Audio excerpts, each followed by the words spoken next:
Taylor, my man, what are you doing? Oh, living the dream as always, brother. How are you, Yeah. Dave? I'm good. I'm good. I am getting a little some heat, you might say, from certain folks that maybe don't think plural marriage is historical and that crazy things like people who believe and I thought this was over, right? Like I was like, this is done. But those folks who were like, oh no, Brigham and John Taylor totally conspired to kill Joseph Smith. So I went looking for Justin Griffin's stuff because I knew he had debated you. And when I went on his channel, I couldn't find anything. And then you said you still had it. So I was like, well, there you go. We should just do an entire breakdown of this, right? I'll put on my best John Madden hat and I'll just commentate this thing all the way through. Well, I'm here for that, brother. All Let's right. let's do it. All right. And I'll just say before we kind of dive in, it is very interesting because these are all like 160, 70-year-old narratives that were the predominant narrative of the RLDS branch after the martyrdom, everything's scattered, right? And Brigham and the 12 tried to hold the body of the church together, but there were thousands, if not tens of thousands, who didn't follow Brigham and come out west and Mhm. settle Utah. And so the RLDS, so James Strang was a guy. William Smith was involved. Sidney Rigdon had some claims, and then eventually, after the dust kind of settled and everybody was like, "Well, now what?" They came together. A lot of them, those different factions, united and created the RLDS. Now, the thing that gives the RLDS any shred of credibility is Emma, of course, renounced and denied to her dying breath the Brigham and the 12, like the documented history of the Nauvoo period. And Emma is a pretty credible witness if she's honest. And as we, so it's I don't have necessarily a whole lot of negative things to say about people in the 1850s who said I would take Emma's word for something over Brigham Young's or Sure. John Taylor's or those guys, because I mean, she was very close to the prophet. She would know. But as time passed, and especially, uh, so basically the RLDS narrative shaped by Emma Smith and her testimony was that the 12 were liars and that Joseph Smith did not teach or practice polygamy in secret, and that and polygamy's evil, it's a sin, and Hyrum didn't either, and all of these things. And so this narrative was a very um, strong narrative for a lot of people that didn't like Brigham Young, didn't follow the people out to Utah, and even Joseph Smith III. Now he was young when his father Joseph Smith was killed at, Mhm. at Carthage, and his mother obviously had massive influence on Joseph III growing up, and so Joseph Smith III also believed his mother's testimony and bought into her narrative that his dad was not a polygamist and all these things. Well, these are age old narratives, and of course they have to like throw shade and try to question the credibility of Brigham Young and John Taylor as much as and Willard Richards and all the 12 as much as possible. So this like conspiracy theory of, well, the 12 were complicit with the martyrdom because they were trying to get rid of Joseph and Hyrum so that they could take over. Like, this is an age old narrative. This is something that originated in the early 1850s, even as early as the late 1840s, just a few years after Joseph and Hyram's martyrdom. So I call guys like just like, well, and so I called polygamy deniers in general RLDS fundamentalists. Well, that's very cool. Yeah, I like that. Um, but Justin Griffin and this Doctrine of Christ movement, they actually take it even further because so there's the RLDS fundamentalists, which would be like your Denver snuffers and people that deny polygamy, but they believe that Joseph Smith died a prophet. You have your the Kirtland apostasy, though, which believes that Joseph was a fallen prophet, and so I would call these David Whitmer fundamentalists, people who still buy into this narrative. Because David Whitmer, Oliver Cowdery, like the three witnesses apostatized during the Kirtland era. They kicked Joseph Smith out of his own church, and he had to, get out of town. He left Kirtland, went down to Missouri, and during all of that period of persecution and trials. Well, so David Whitmer believed that Joseph Smith was a true prophet, translated the Book of Mormon by the gift and power of God, but then he fell from his calling and mantle as a prophet. And so this Doctrine of Christ narrative, that as Justin Griffin explained to my face, is much more akin to David Whitmerite fundamentalism, than even the RLDS fundamentalism. Now, both of them are very anti-polygamy, obviously. And so there is flavors of the RLDS fundamentalists narrative in Griffin's message, but I would actually, because they actually talk about how they think that the church lost the priesthood and Joseph fell as a prophet and all that stuff. We might not get super deep into that, but anybody that listened to any of the Phil Davis interviews or has listened to Justin Griffin over the time knows exactly what I'm talking about. So interesting. So, because Phil Davis was the one who kind of kicked off this whole Doctrine of Christ movement, right? Yes, he became a very early, I guess, founder, influencer within that movement, and he has since parted ways with that movement. Not by his choice. He kind of got kicked out by others in the movement, and I haven't followed him. I don't really keep super close tabs on these, polygamy denier movements. But occasionally I'll kind of bump into him and or hears things about him, things that's going on. I'm also off social media. I deleted Facebook a few years ago, and so I kind of am out of the loop on a lot of that stuff. But hey, I'm actually a lot happier and like my life. So Sure, sure.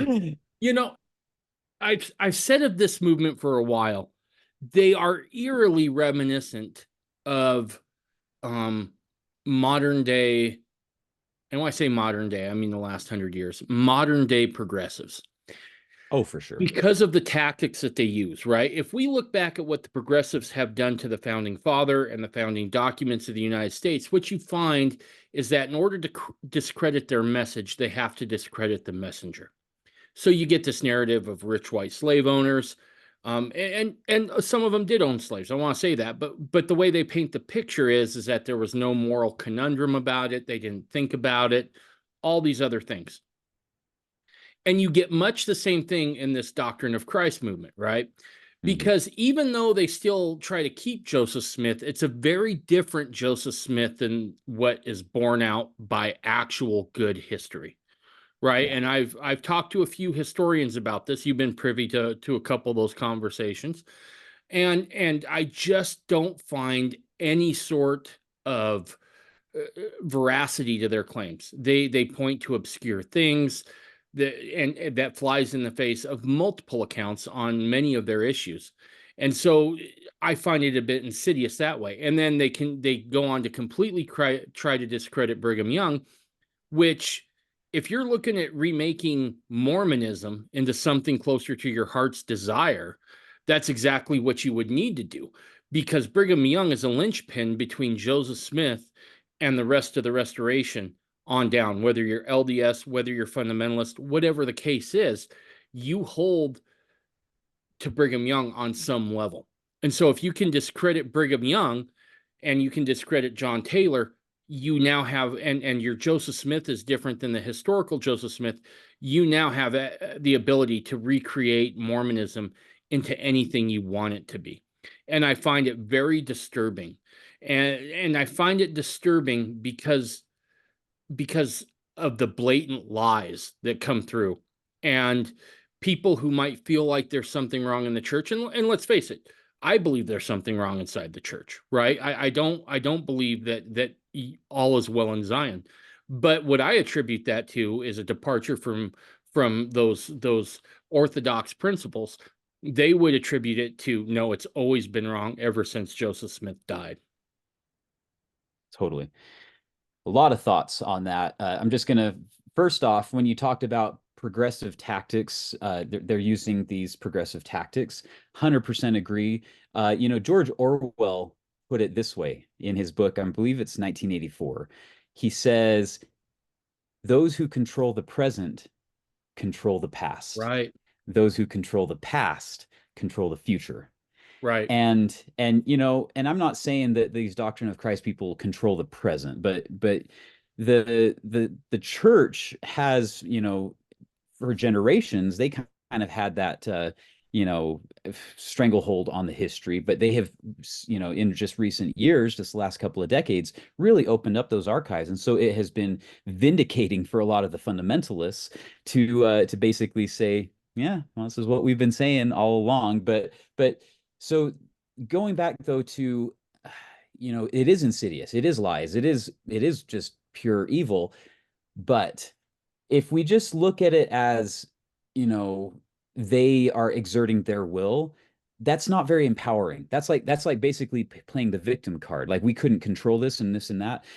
And what I actually would encourage people, especially those listening or anybody within this, any of the listeners' sphere of influence, is this is an us problem. Let's look inward and say, if I actually studied history, if I actually studied my scriptures, if I actually was well familiar and acquainted with these principles, I could have never been touched by these lies because I would have already known the truth. And so, like, we obviously, the whole point of having this conversation today is to expose a lot of those lies and to inform and educate people so that they can have all of the information necessary to come to a correct conclusion and make a correct decision moving forward. But it's not like, nobody's dependent on me. None of the things that I'm going to be presenting or talking about or showing you guys today is like I'm more qualified than anybody else. I just put in the homework. It's something I do think is important and feels important. It's something I will say, definitely I felt inspired to engage in this debate, these debates, and join the conversation. And so yeah, we'll do the best that we can, but I just want to encourage everybody. You don't have to take my word for it. You don't have to take Dave's word for it. You don't have to take anybody's word for it. All of these things are available. It just comes at a price. You got to put in the time and the effort to study and learn and figure things out on your own. Awesome. Now we're gonna watch an old debate that you had with Justin Griffin. How long ago was that debate? How long ago did that take place? Let's see. This would have been in 2022. In fact, I'll just go ahead and share my screen because we're going to be playing share sound. Okay, perfect. I'm going to be sharing multiple clips from this. And so when did I publish this? A year ago? I think it's been almost 2 years ago. This would have probably been in 2022 for sure. Probably like April, May, maybe Gotcha. something like that. How did you get wrapped up in doing the debate with him? Okay. Actually, so this is my YouTube channel. I'm not super active on YouTube or anything. I created the channel because of Justin Griffin. So what happened was a mutual friend of ours, Kevin Kraut, his wife Beverly, is a friend of ours, and she got in touch with me and was saying, hey, there's this new documentary that was just put out called Who Killed Joseph Smith? And it claims, it makes the case that John Taylor and Willard Richards killed Joseph Smith. And I'm like, what? Well, surely nobody's going to buy that. I mean, that's absurd. Right. And she's like, well, a lot of people are getting pulled into it. And, and I watched it and it was actually kind of, convincing. I didn't accept it. I didn't believe it, but man, it raises some hard questions. So I was like, oh crap, I've got to watch this. So I watched it.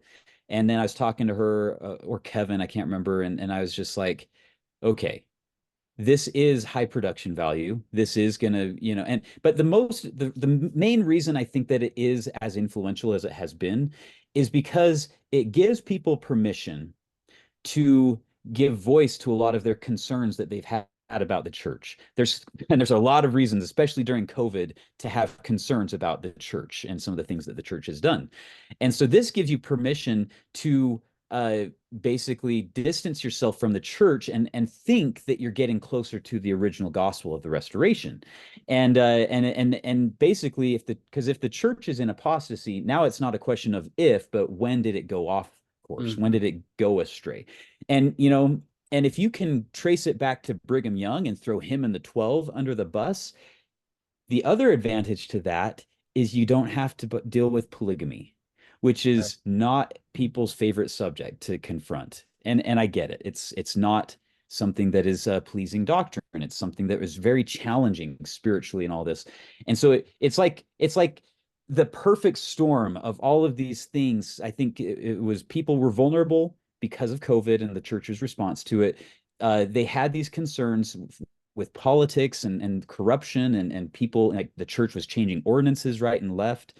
And so, and then the people, Justin Griffin puts out this documentary and it feeds into that dissatisfaction and gives you permission to accept Joseph Smith and you can get rid of polygamy.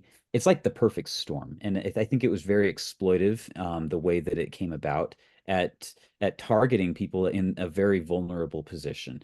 And so anyway, so I'm talking to Kevin and Beverly about this, and I'm just like, okay, he was absolutely wrong. And I wasn't even just looking at it from a doctrinal scriptural perspective, even though it's something I believe doctrinally and historically and scripturally. But I have some experience shooting. I I own rifles and I like to try to hit targets from a long ways off. And so I've studied ballistics and I've done applied ballistics. I can target things from a long ways off. And so I was looking at it just from a forensics ballistics perspective, and I'm like, this doesn't hold water. This is just an absolute sieve. And they're like, well, that's cool. You ought to like put that information out somewhere. I'm like, how, where, I don't have a channel. I don't have an audience or nothing. But I was like, yeah, if you come across anybody that is having concerns and is sincere, have them give me a call. I'm happy to talk. Well, I think it was just a couple of days after that, Beverly Kraut asked me, hey, I have a friend who's a Joseph Smith Foundation historian. Her name's Kimberly Watson Smith. And so she has been following this Justin Griffin Doctrine of Christ movement. And she would talk with you, and she's got like a Facebook group, and you could get this stuff on YouTube and just get some information out there. So Justin Frankum, Kimberly Watson Smith, and I sat down together. And I think can you see my screen? I thought I Yeah. Yep. started sharing. I Okay. see down there in So the lower right-hand corner, there's some guy that you're listening to on a podcast. Very, very right. Yeah, I would be careful of that. That's yeah, it's a little not good. fringy. A little fringy, a little cringy. Yeah, all I of it. hear he got banned on YouTube. So Close, close. He got banned. He ducked out before he got his third strike. oh, you got your So, second strike. Okay. yeah. So anyway, so I've only uploaded a handful of these videos, and they're pretty much almost all of them are directly related to this Doctrine of Christ, polygamy denial, Justin Griffin, John Taylor accused of murdering the Smiths. And so this first one was about 2 hours and 17 minutes long, and we just go through and we have an unscripted conversation. That's why I called the name of the channel The Gospel Unscripted. And I didn't have a channel, but we recorded this and then I created the channel so I could upload it. So that's how basically this channel got started. And so anyway, on this video of Who Killed Joseph Smith Debunked. My name is Taylor Smith. I wasn't intended to play it, but anyway, we there was oh, that's what it was. So we post this video, right? And we're having this conversation, and then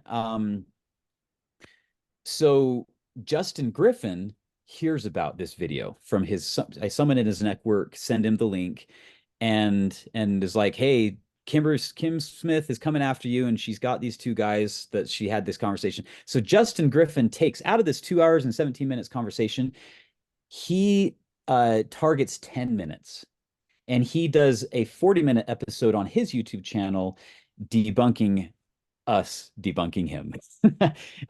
But again, he focuses in on 10 minutes, ignores the other 2 hours plus, and he spends 30 minutes talking about it. And over the course of the 30 minutes, he doesn't actually debunk anything. He just says, I think they're wrong over and over. Well, in that video that he posted, though, he said, I talk with these guys. They seem like, honest, sincere guys that, and I'd be happy to talk with them. Well, so I got, of course, got wind of him doing that response video from Kim actually, and so I hop on there and I'm listening, and I hear him basically invite me onto his channel, and so I get in the comments. I'm like, hey Justin, I'll take you up on that invite. Just tell me when and where. I'll be there. And so uh, there were some conditions. He absolutely refused to engage with me if Kim Smith was on the call, and so I said, okay. I talked to Kim and like made sure she was cool with it. And I said, so Kimberly, Justin will not meet with me if you're involved. Uh, I mean, no offense, but do you mind if I just go on alone and fly solo? She says, no, no, not at all. So I sent him all of my talking points, all the questions, and there was no, I didn't want him to accuse me of, you know, engaging under false pretenses or a bait and switch. I was extremely clear and upfront. I think you're wrong. I think your theory doesn't hold water. I think your presentation is a lie and it sucks. And I was very upfront with that. And I sent it all in advance.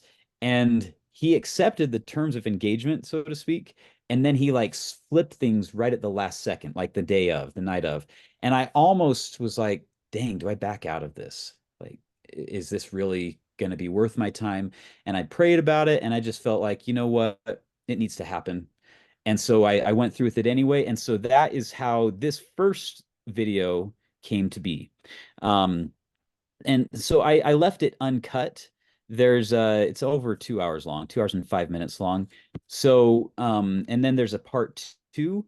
So at the end of this first one, we didn't quite cover everything, and so there was a second part, and then I dialed in just a part of that second conversation, of just me presenting, because he challenged me at the end of the first one to come up with my own theory and to present it. And so if people are at all interested in kind of seeing the whole thing for yourself, it's all up there on YouTube. What's interesting about it, and you kind of alluded to this earlier, Dave, we both consented to recording this conversation, and we both guaranteed that you'll send me a copy of the recording, I'll send you a copy of the recording. We'll both have a copy of this full conversation recording so we can both upload it to our respective channels.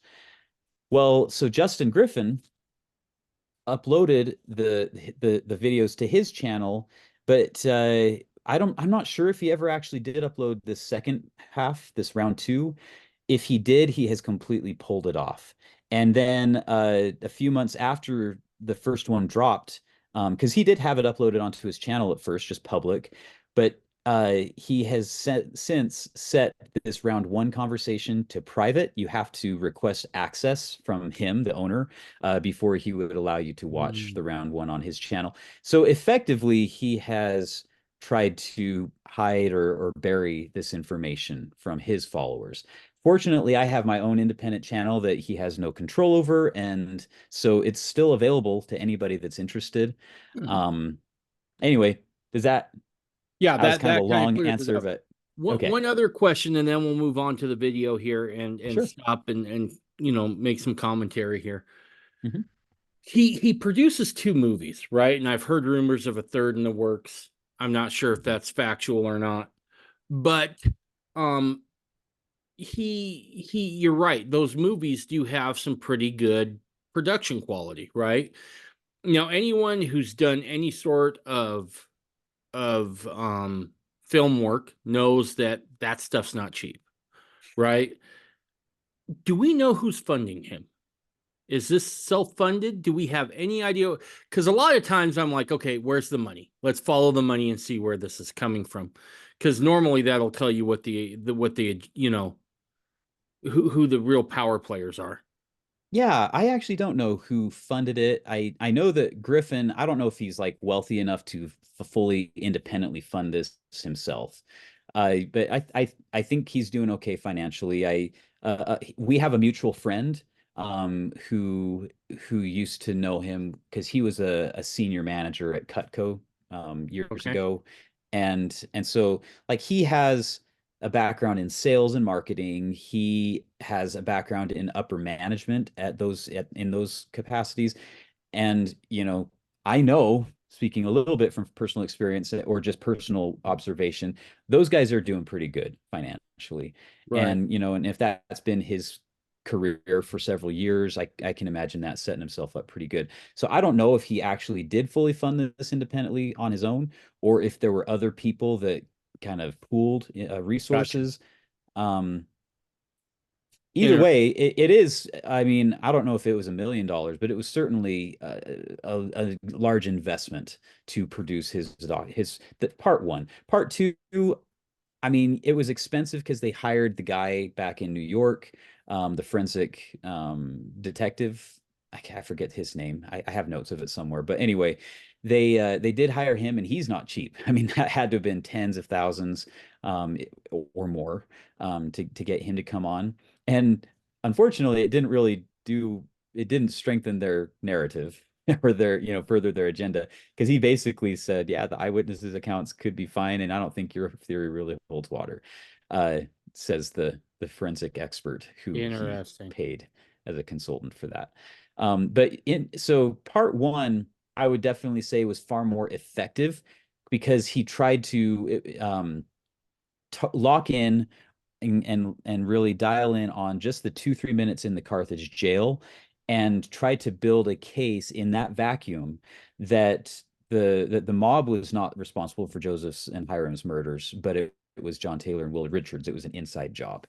And the second movie is a lot more about like him getting excommunicated, and him taking heat and getting criticized, and him, going to this forensic detective expert guy and being told that his theory sucks.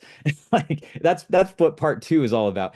And it's hilarious because during the conversations that I had with him, he refused to tell me what part two, because I was like, dude, I know where you're going with this. Why would you frame John Taylor as the murderer if you weren't gonna just, then use that to go anti-polygamy, to further push the narrative that Joseph Smith was against polygamy and it was just the 12. And he was like, no, he denied it over and over to my face. Uh and then hilariously at the end, the closing scene of part two of his second documentary, it says part three, anti-polygamy. Yeah. So Yeah. he created part two just to get me and Kimberly Watson Smith to prove that we were wrong, that it wasn't going to be about polygamy when it was always going to be about polygamy, but he had to prove us wrong first. So he comes up with filler content that really makes him look terrible. And then at the end, he teases the anti-polygamy thing and that's what part three is supposed to be about. And maybe Interesting. he'll produce it. I don't know. I have no insight on whether that's in production or if that's going to ever come out. Gotcha. But so this conversation that I had with Justin Griffin was before part two came out, and it was just his first video had just come out. I think he dropped part one in like January of 2022, maybe somewhere, give or take a month, and then he dropped part two in January of 2023. And so this would have been probably May-ish, April, May, Okay. June, somewhere in there, of January of 2022. And then the second conversation we had was like within a month or so after this first one. But we'll start with part one. And so like the I didn't know Justin. I had never met him before. I didn't have firsthand information. So a lot of the conversation that Justin Frankham and Kimberly Smith and I had, we were dependent on Kim for a lot of the like backstory and context, and like, who is Phil Davis and who is this Doctrine of Christ movement and what is this all about, and what do they believe and what's their angle? Why are they coming out with this Who Killed Joseph Smith documentary? Like, we were dependent on Kim. And so I Right. spent a lot of this first part of this conversation just asking him, so that it wasn't hearsay based, that it was just straight from the horse's mouth. So who are you? What's your story? Like, what's your background? And in the first few minutes of this conversation between Griffin and me. He said that he began producing this documentary in early 2021. So his journey, out of the church and questioning polygamy and all this stuff, he said began in early 2020. So he was fairly new in this journey, in his discovery of whatever, when he began producing, about a year Okay. into it. And so the two major events that he talked about in the start of his journey was, number one, encountering the concept, the idea that Joseph didn't practice or teach polygamy. And I don't know if that came, I forget if he specified, but I mean, that's a very old narrative. If you go back to RLDS, I know the Snufferites and, Denver Snuffer in that movement has kind of really adopted that. And so he says that was a massive idea that he encountered that led him on this path that he's on. And then he found the Carthage conspiracy, which was produced by a literal RLDS fundamentalist in the 90s, or maybe it was 80s. I don't know if you've seen that on YouTube. It's like VHS quality, this kind of guy that gets up in front of a chalkboard and is like talking about ballistics evidence, even though he doesn't know anything about ballistics. And he's like saying that, yeah, it was an inside job. The mob didn't kill Joseph and Hyrum, and it was a hostile takeover. Like basically stuff that the RLDS Church, now the Community of Christ, has officially disavowed and recanted and has acknowledged that they were wrong for many decades now. Once they first got trained historians, they realized they have no leg to stand on to try to cling to that old narrative. But anyway, this is a guy from the RLDS Church who was a true believer, and he thought that his church had sold out to the progressive movement, or even though they were just acknowledging the truth about the history. And so he was perpetuating the original narrative, the fundamentalist RLDS narrative about the Carthage conspiracy. So Griffin admits that this is what inspired him and got him going. And he admits that he was affiliated with the Doctrine of Christ and with Phil Davis before beginning to produce the documentary. Interesting. And I actually so I want to play this. So this idea of him just like finding out with everybody else as he does his research, like, oh, it was an inside job, is bunk. He came at this knowing full well what the shtick was, so to speak. He had his answer before he started filming. So it's very disingenuous and dishonest the way that he presented, because he was trying to, if you watch if anybody here has watched the documentary, I don't recommend it if you haven't, but if you have, that he spends the whole first part like pretending to be a sincere truth seeker and just having like serious questions and this and that. Meanwhile, he admitted to me that all along he already had come to his conclusions, and he was just trying to prove these assumptions through the course of making this documentary.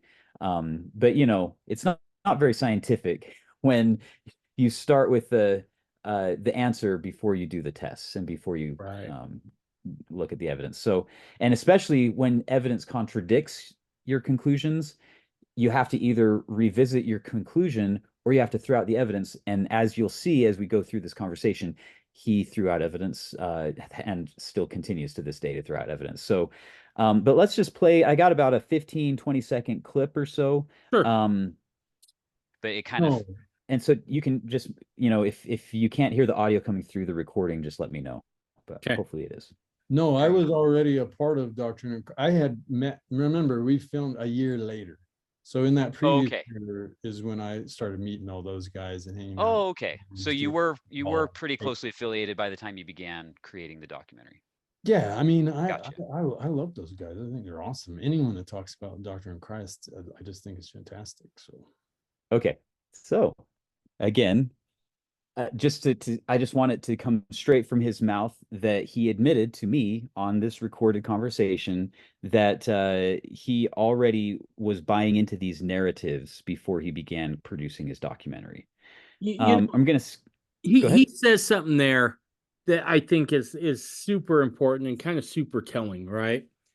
The fact that he says, well, anybody that talks about the Doctrine of Christ, right? Good guys. they give this the most innocuous sounding name so that it just, like who would look As if Brigham Young never talked about the doctrine of Christ, or John Taylor, or right, any of right. those guys. And it's something that we, let's face it, if someone said, hey, do you want to talk about the doctrine, pre this stuff, you want to talk about the doctrine of Christ? I'm like, well, yeah, that's exactly what I want to do. But you don't Absolutely. realize it's backloaded with a whole bunch of bad history and Yeah. quite frankly, flat out lies. They've tried to co-opt it. They haven't succeeded, but they're giving it their best effort. And so we need to push back on that. And because they don't own like the trademark on the doctrine of Christ, that nobody can. But so this is a very counter narrative that they're trying to promote. And they, and they're putting money into it, and they're pretty decent recruiters, and they find people that are in that position of vulnerability, and they exploit it. So be warned, anybody that's listening, or if there's anybody that warn your neighbors. So I'm gonna just play this next clip. Is a little bit longer, just like a minute and a half or so, though. And the question that I ask is, okay, if you were affiliated with the Doctrine of Christ before you began producing this documentary, why didn't you disclose that? Gotcha. So let's listen to his answer to that question. Was it a conscious decision or just an oversight? But like, why didn't you disclose your affiliation with Doctrine of Christ, Phil Davis, in the film? I don't know. Again, I was affiliated not with Doctrine of Christ, with all sorts of different. I was in probably 50 different Facebook groups. I was on all sorts of different forums. There was all sorts of people I would listen and talk with. So you didn't want to limit yourself to just one. But I mean, there is a point that you're making, which is, I could have said, look, I'm not the Mormon that wrote this that you can be safe listening to. Where we grew up in the church, and it's like, oh, is he a Mormon or not? That's how I'm going to determine if I read the book. And is he an apostle? Or, that's the judgment you make. I'm not that guy. And I didn't make that clear in the movie. And you know why? I was still a member. If I had said something like that, it would have been all over. I was not trying to lose my membership. I didn't want to lose my network. I didn't want to lose. I mean, that was everything. That was my whole life. I was not trying to ruin that. Now, I'm a little bit more like, okay, I'm okay to say what's on my mind. I'll speak my mind. And even if it goes against what you believe, I'm okay. But then. So that's good enough for there. Any thoughts on that, Dave? Oh, okay. So here's the thing, right? As a guy who's out there and open, I can totally respect somebody who wants to stay in the LDS church, but, may have some differing beliefs and want to keep that secret, keep that on the down low, right? I get it. And I'm totally good with allowing somebody that latitude, because quite frankly, we all have our various callings to fulfill, some in the church, some out of the church, whatever the case may be. So I'm good with that. However, I feel like once you take a different approach and you start putting out content and you expect people to take that serious, you now step into another realm, so to speak, right? You've crossed a line. You've crossed a line, and now you have to own your crap. Okay. And for those who listen to this podcast regularly, this is the whole reason that when I left the branch, I came out very quickly after that in a little 2-minute blurb and said, I'm out of there. Right. So that there was never a false pretense under which I was operating. Now, to say that, well, it was just a Facebook group and I was, looking to stay in the church. Okay, let's just take that at face value. You wanted to stay in the church. Then do you think that maybe producing an entire movie that destroys the character or attempts to destroy the character of two of the first three presidents of the church may present a problem? I mean, if that's what you're really worried about, Justin, I don't think you were really on the right track there. So I would say you got to kind of own this, right? And what he says there doesn't hold water. At some point, someone's going to see the film and they're going to realize it's your face all over the front of that bad boy, and you're going to have some questions to answer anyway. So why not just come right out and own it? And so when he gets that answer about, I want to stay, I wasn't looking to leave, I call bullcrap. Well, and the ironic thing is he actually got excommunicated before the video dropped. Oh, wow. So at that point, why not disclose your affiliation up front? Otherwise, it's very manipulative. It's very dishonest, because you're exploiting a relationship of trust. Mormons, we tend to think that other Mormons are trustworthy. We if you understand that you're a member of the same church, there's some baked in expectations with that. And he exploited that position of trust, even though he had been exed, and he knew, and he admits this, I'm not that guy. I'm not a safe person for somebody that believes in the church, doctrines and history. He admitted, and he admitted he knew going in that he was being manipulative and dishonest. And so I think that is a very big problem.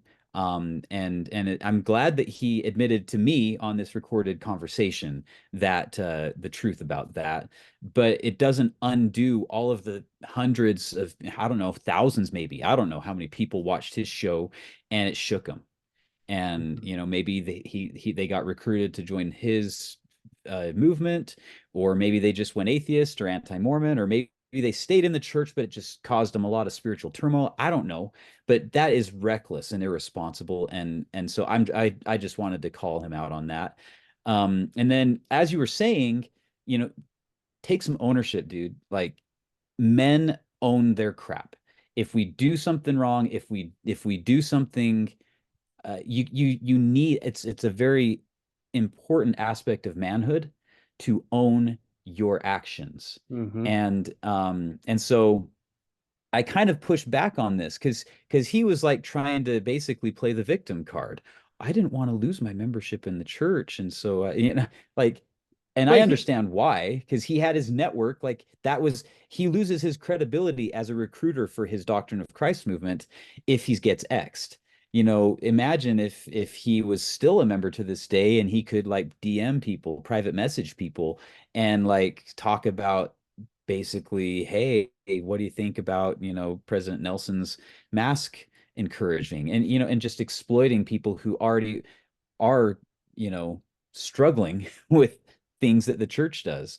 And to have that, position of trust to claim that you're a member of the church, it gives him an in to a lot of people. But anyway, so I asked him, in fact, I'll just play this. But before we go to that clip, I just want to make sure, because I think this is a huge point here we need to keep in mind. That whole video, that whole first movie, he approaches it from the standpoint he's an active member in good standing with the church. Yes. And during that filming process, you're saying he was somewhere in that process. He was excommunicated before the movie was released. I don't know. I don't know. And if I did, I don't remember how long. Like, I presume that he was still an active, member in good standing. Like, he hadn't been exed, at least when he had started filming. But before he finished filming, because in the movie, he actually, towards the end, he admits that he just got excommunicated in part one. And so it's like, okay, so you got excommunicated, but you didn't disclose that at the first part. Like, that, to me, that changes everthrough. He should have gone. Yeah, that changes absolutely everything. Because I was like, okay, even if it's in post-production, yes, throw a little disclaimer at the very beginning or the very end of the movie saying, I, am not affiliated with the LDS Church anymore. But instead, he plays this out all the way through until the very end. Yeah, and he does have at the end of the movie, like he discloses that he was excommunicated in part one. But to me, the damage has already been done at that point. That should have been disclosed up front. Right. And he certainly was dishonest in the way he presented, because he had just admitted we just listened to the clip. He admitted that he was affiliated with Phil Davis and the Doctrine of Christ movement before he even began filming anything on part one. Yeah. So that's just a private agenda, or a, ulterior. Dirty pool. Dirty. All right. So let's listen to this next clip.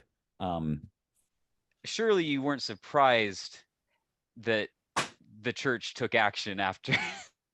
I mean, because you came out and basically accused their second and third, possibly more presidents of conspiracy or murder. Like, did you really think that the church wasn't going to do anything in response, and like as a response to that? Yeah, I mean, I'm not crazy or naive, but if I had my dream come true, it would be them putting resources that I don't have into this. Hey, let's investigate this and figure out. So he's not naive, but he wants the church to put resources into investigating the Carthage conspiracy. But he's not naive. I mean, really, I don't. Yeah. I'll stop there. I was going to say something else, but I'm going to stop there because the fact that, look,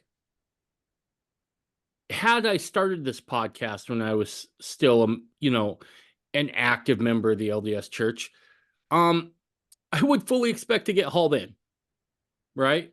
I would fully expect to get brought in. There should be no doubt in your mind on this. And so he acts like, golly gee, Wally, I just wanted him to do some more research, and it's just too bad it didn't go that direction. Yeah. So, and as to, well, I'll save that. We're going to kind of come back to this theme here in a little bit with some future clips, but so let's just keep moving on here, because we could just watch the whole thing and pause it every 30 seconds and just comment and insert, but there's a few specific clips I want to highlight that I think are worth examining together, and I just want to stay focused on that. So this in at the 33.5-minute mark or so, I ask him the next question. So we'll just go from there. So what I guess, in our Facebook or our YouTube comments back and forth, you said I was making some assumptions. I just want to hear it straight from your mouth. So what do you believe John Taylor's motive was if he murdered Joseph and Hyrum?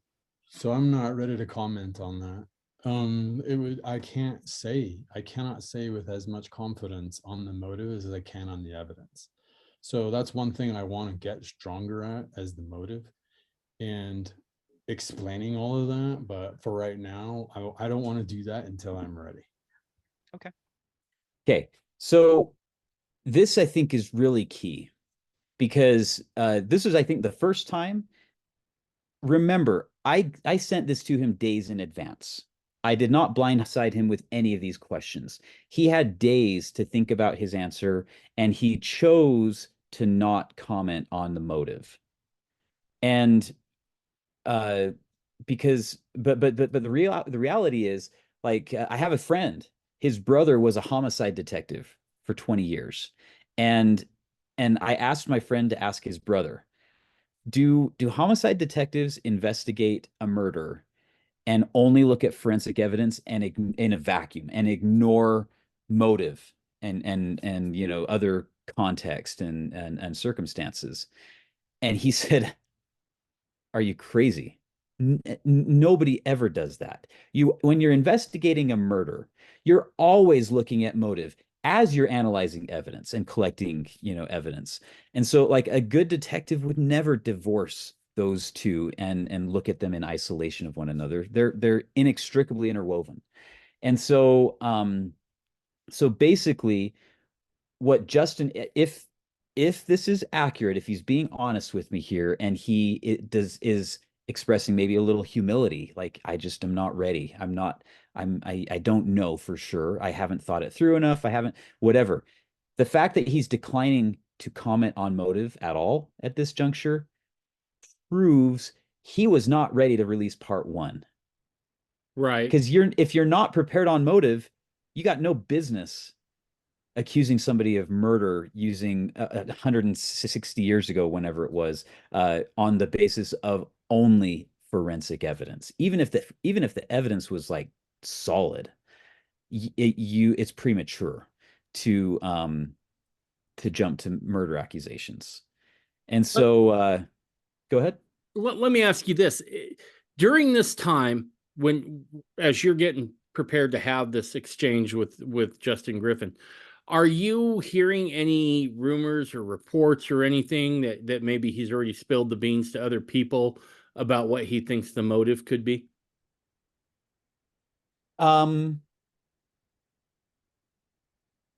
Kimberly Watson Smith had shared a couple of things that he had posted in Facebook. I was not on Facebook, but yeah, because like she was kind of trying to keep tabs on things that was going on in those groups, in those circles. And so I think it was actually, he was not being completely honest with me, but I think I'm open to the possibility that he did not feel prepared to engage with me on the motive. Gotcha. But again, then why are you putting out a documentary? Yeah. So anyway, so let's keep jumping ahead, because on this same topic, I've got a timestamp here at the 1 hour 11 minute, just right around here. Whoops. So this next section, I'm trying to pivot back into motive. So we've been talking for over a half hour between then and now. And then what we do know, I'm going to push back and on try him. not to speculate too much about things we don't know. Fair enough. And let's pivot into motive, if you're okay with that. Like telling me what you think motive is, or sure. I don't want to discuss motive. Not the point of the movie is to discuss motive. It's just to. But you can't accuse men of murder without motive. I'm not trying to accuse anyone of murder. I'm trying to say, here's what I think happened in that room, which is a murder. So, but holy crap. This is right out of Bill Clinton's playbook. Depends on what your definition of is. Okay. I'm just saying they're in the room. Well, no, in the movie, you actually portray, Willard Richards and John Taylor firing at Joseph and Hyrum. So in his reenactment. Yeah, in his reenactment. So no, you are accusing them of murder. Now tell us the motive. Why? Why is this happening? And here's the other thing. You were very generous in saying even if the evidence was rock solid, but the evidence isn't rock solid. I mean, realistically, you've got to suspend some serious reasoning and go completely on faith. I mean, you need more faith to believe in the evidence that he presents. You need to exercise more faith in that than you do in just reading the Book of Mormon. I mean, holy cow. And the reason it's seductive, it's seductive because it's a pleasing doctrine. The idea that that you can accept Joseph Smith's prophetic mission, because a lot of people sincerely have a conversion story, like they have a witness or a spiritual experience, and they've spent their whole lives investing in that spiritual experience. This narrative is so pleasing to the carnal mind because it allows you to retain that but reject everything to do with polygamy. But the fruits is if you get exactly at what cost? The only revelation that ever talked about eternal marriage is the same revelation that talks about polygamy. And so you throw out polygamy and it's like now you have to be a complete like buffet style selective. Oh, I like the idea of eternal marriage, but I'll pass on the polygamy. The gospel is not a buffet that you can just pick and choose the things you like about it. Right. It is either true or it's not. And if you decide to reject a piece, then well, you pick up the other end of that stick too. But this is why it's so seductive, I think, and persuasive to a lot of people, is it gives them an out so that they can think that they can, have their cake and eat it too. Right. So this next is a quick clip. I'll just play it. Yeah. And there are multiple plausible models Oh yeah. that, I presented how many? 7 in the movie? 6 or 7? yeah, but you picked the 6 arbitrary points that you seemed to say disproves each of the Again, you other say models. arbitrary points, and I'm not. I just picked the evidence. I picked the physical, hard, scientific evidence to base them off of. That's right. But you I didn't do actually. motive, I didn't do, you know what? I get so many historians so pissed off about you didn't follow the historian. I'm like, what do I care about historians? How does that tell me this blood in the back of the, what is a historian going to tell me about the blood in the back of a crime scene? Nothing. So I'm like, this was not about history. And everyone tries to bring in history and testimonies from this guy and the mob said they did it. And I'm like, I'm not trying to prove any of that. I just want to look at the 2 to 3 minutes in that crime scene, what happened, because we've gone all this time thinking it's what the 2 eyewitnesses said, and everyone says that can't be possible. So what happened? That's what we're trying to figure out. Okay, so in that little clip, he does admit that other models are possible. But then he denies the value of history, like, you know, history has no bearing on a forensic analysis, and he claims that there's sufficient forensic evidence to reach a definitive conclusion. But he just admitted that other models are possible, but then he argues that his model is the only one that's possible. Like, it just, the level of cognitive dissonance and intellectual double standards and dishonesty that we just observed is astonishing.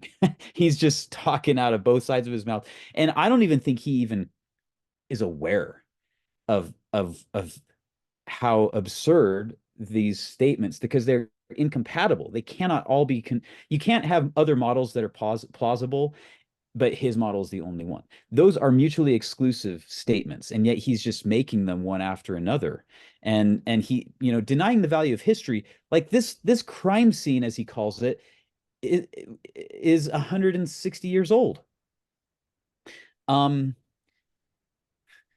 the definition of history. Like that's historic. Like, it's not like there's some, you know, yellow caution tape saying crime scene, active investigation in progress, like that for the last 180 years. So we are completely reliant upon historical documents and affidavits and testimonies and, you know,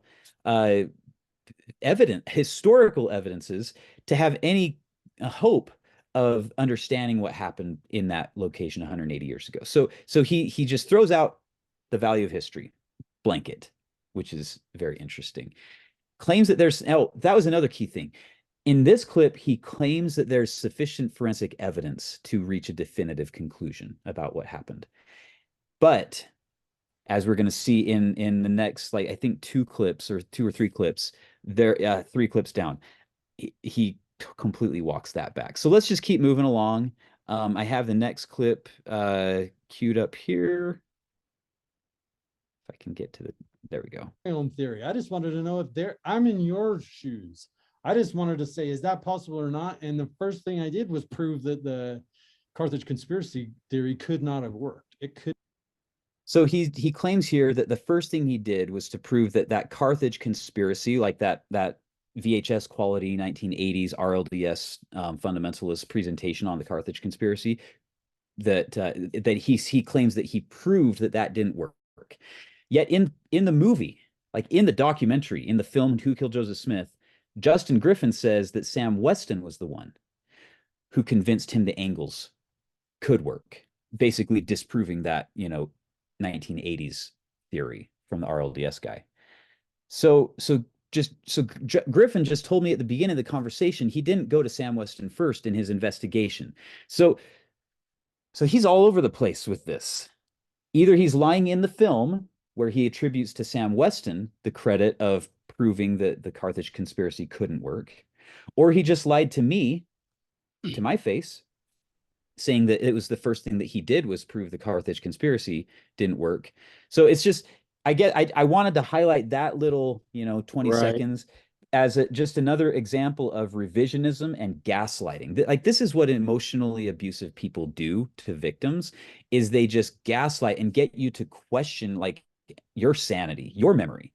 and also self-aggrandizement, because he's basically now, instead of attributing to Sam Weston the credit of convincing him that the angles could work, and so therefore debunking the Carthage conspiracy by the RLDS guy, he's now taking credit unto himself for disproving that.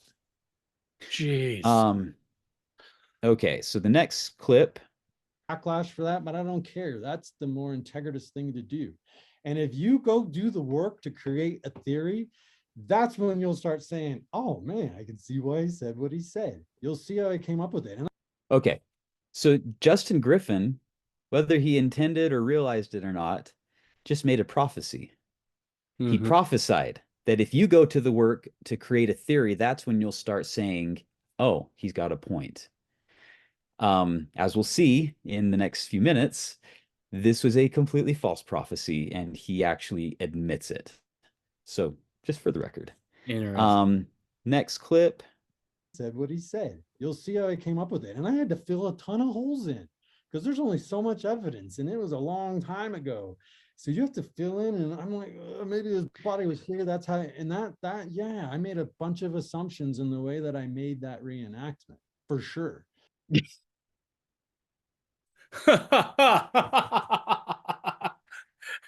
I made a bunch of assumptions, starting with, and he filled in a bunch of holes. Yeah. Oh, geez. I had to make a bunch of assumptions, starting so with. He literally just admitted he made it up because there's not enough evidence. Like that is literally what he just said, what just came out of his mouth. And now you understand why he set this conversation to private on his YouTube channel. Right. Right.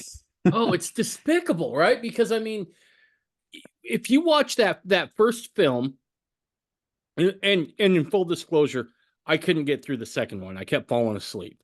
But in that first film, I mean, as he's showing what he purports to have actually happened, right? He's not doing this with, well, this might be it. I had to fill in some holes here. This is just my opinion. No, he's coming strong in the paint, right? He's saying this is the only way this could have went down. And he goes to great lengths to show that his narrative is the only one that can make sense, both from a forensic standpoint as well as a historical one. And so for him to backpedal like this and be like, well, yeah, I had to fill in the holes. There's nothing there. Yeah, well, no crap. I mean, I had to make a bunch of assumptions, right? For sure. Yeah. His words. Okay, next clip. With a theory, that's just how it's going to be. And so then you measure all of them against the evidence, and that's how you start to measure which one is most likely. So what's available today, there's one that is clearly the most likely what happened. Is it perfect? No, it's just most likely. Okay, I'm going to pause it right there. This, I think, is actually very significant because what he just revealed to us is his epistemology. And by epistemology, I mean, like, how does he arrive at what he perceives as truth? You know, some people, there's all sorts of different epistemologies. Reason, empirical, you have to touch, feel, see it, taste, smell it. There's all sorts of epistemologies. And so his epistemology here is probability. He just said that it's not about what could have happened. It's about what is most likely to have happened. And so it's not about the documented facts and what people who were there said happened. He's only looking at, mathematical and, ballistic probabilities. And he's saying if it's not the most likely thing, it couldn't have happened. But this is ridiculous because every day, extremely improbable things happen all the time in real life. Right. And I present some documentation. So anyway, I don't want to do spoiler. We're going to get to that point. Let's move on to his next ridiculous statement. And Dave, you're gonna love this one. Just the absurdity. His head. Mm-hmm. All while the mob is in the door behind him and guys on the outside are shooting at him. Willard's a pretty big guy. He would have filled that window. If the bullets were buzzing by his head, where were they hitting? somewhere in the room. No, he filled the window. They would have. Okay. So Dave, you're a big guy. When you're standing in a window, and you're looking out that window, and if there were bullets being shot at you as you were standing in that window that didn't hit you, they were whizzing by you, how is that possible? Because you were filling the window. Well, I can tell you what my response would be, which is to get my great big fat ass out from in front of the window and maybe hit the deck. But hey, I don't live in 19th century America either. So I mean, maybe those things stop at the 19th century. I mean, if people were shooting at you through a window from down below, do you think you'd just like walk over and your whole frame would come fill the entire opening of the no, you would probably be like crouching down and peeking over the sill, right? Or even if you were standing, here's the thing. If you're standing, unless the window at the top end of the window comes below your chin, like if you're actually seeing through the window or looking out the window, what do you think all this space is? Yeah. To either side of your head. And he's just throwing that. I'm like, okay. Well, and let's talk about this from a ballistics point of view. Okay. Yeah.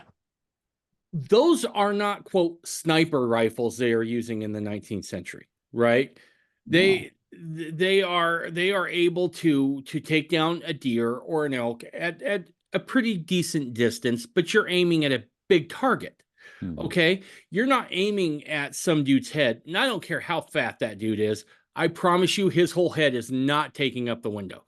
And so it's just a falsehood. It just doesn't hold water. Again, they're aiming at a small target with less than precision instruments, right? Firearms. And I mean, they don't even have scopes, right? And so, well, and it wasn't that far of a shot. I mean, with a long gun, even a musket, a period musket, like it's actually not that hard of a shot, because they were within 50 feet, many of them. But the thing is, like, because why was this even coming up? He was trying to say that the eyewitness accounts, one of which is Willard Richards, are impossible. And where he's targeting in on the eyewitness account is Willard Richards saying that bullets were whizzing past his head as he glanced through the window. Like, and he's trying to persuade me that discredits the eyewitness testimony. Well, so anyway, Willard doesn't say, well, I was standing in front of the window as bullets were whizzing by me. He just says, as I was looking out the window, bullets are flying past my head. There's a huge difference there. And I don't remember. I can't remember if he said he was standing near the window, but I mean, even if you were standing up, you wouldn't just like, oh, I see a mob out there with a bunch of guns and they're trying to shoot us in here, so I'm going to just, you would still like peek around the corner of the window, and because you're not trying to make yourself a huge target. So anyway, we're going to keep moving on. There's a couple more clips in this conversation that I want to hit. Possible is Joseph, because we have no evidence of what those shots were. No clothing, no description of nothing like that. But everyone else, we know the description of their wounds. We had their clothes. We had the measurements. We know they weren't muskets. And that's a big what were the size of the bullet holes in Hyrum's clothing?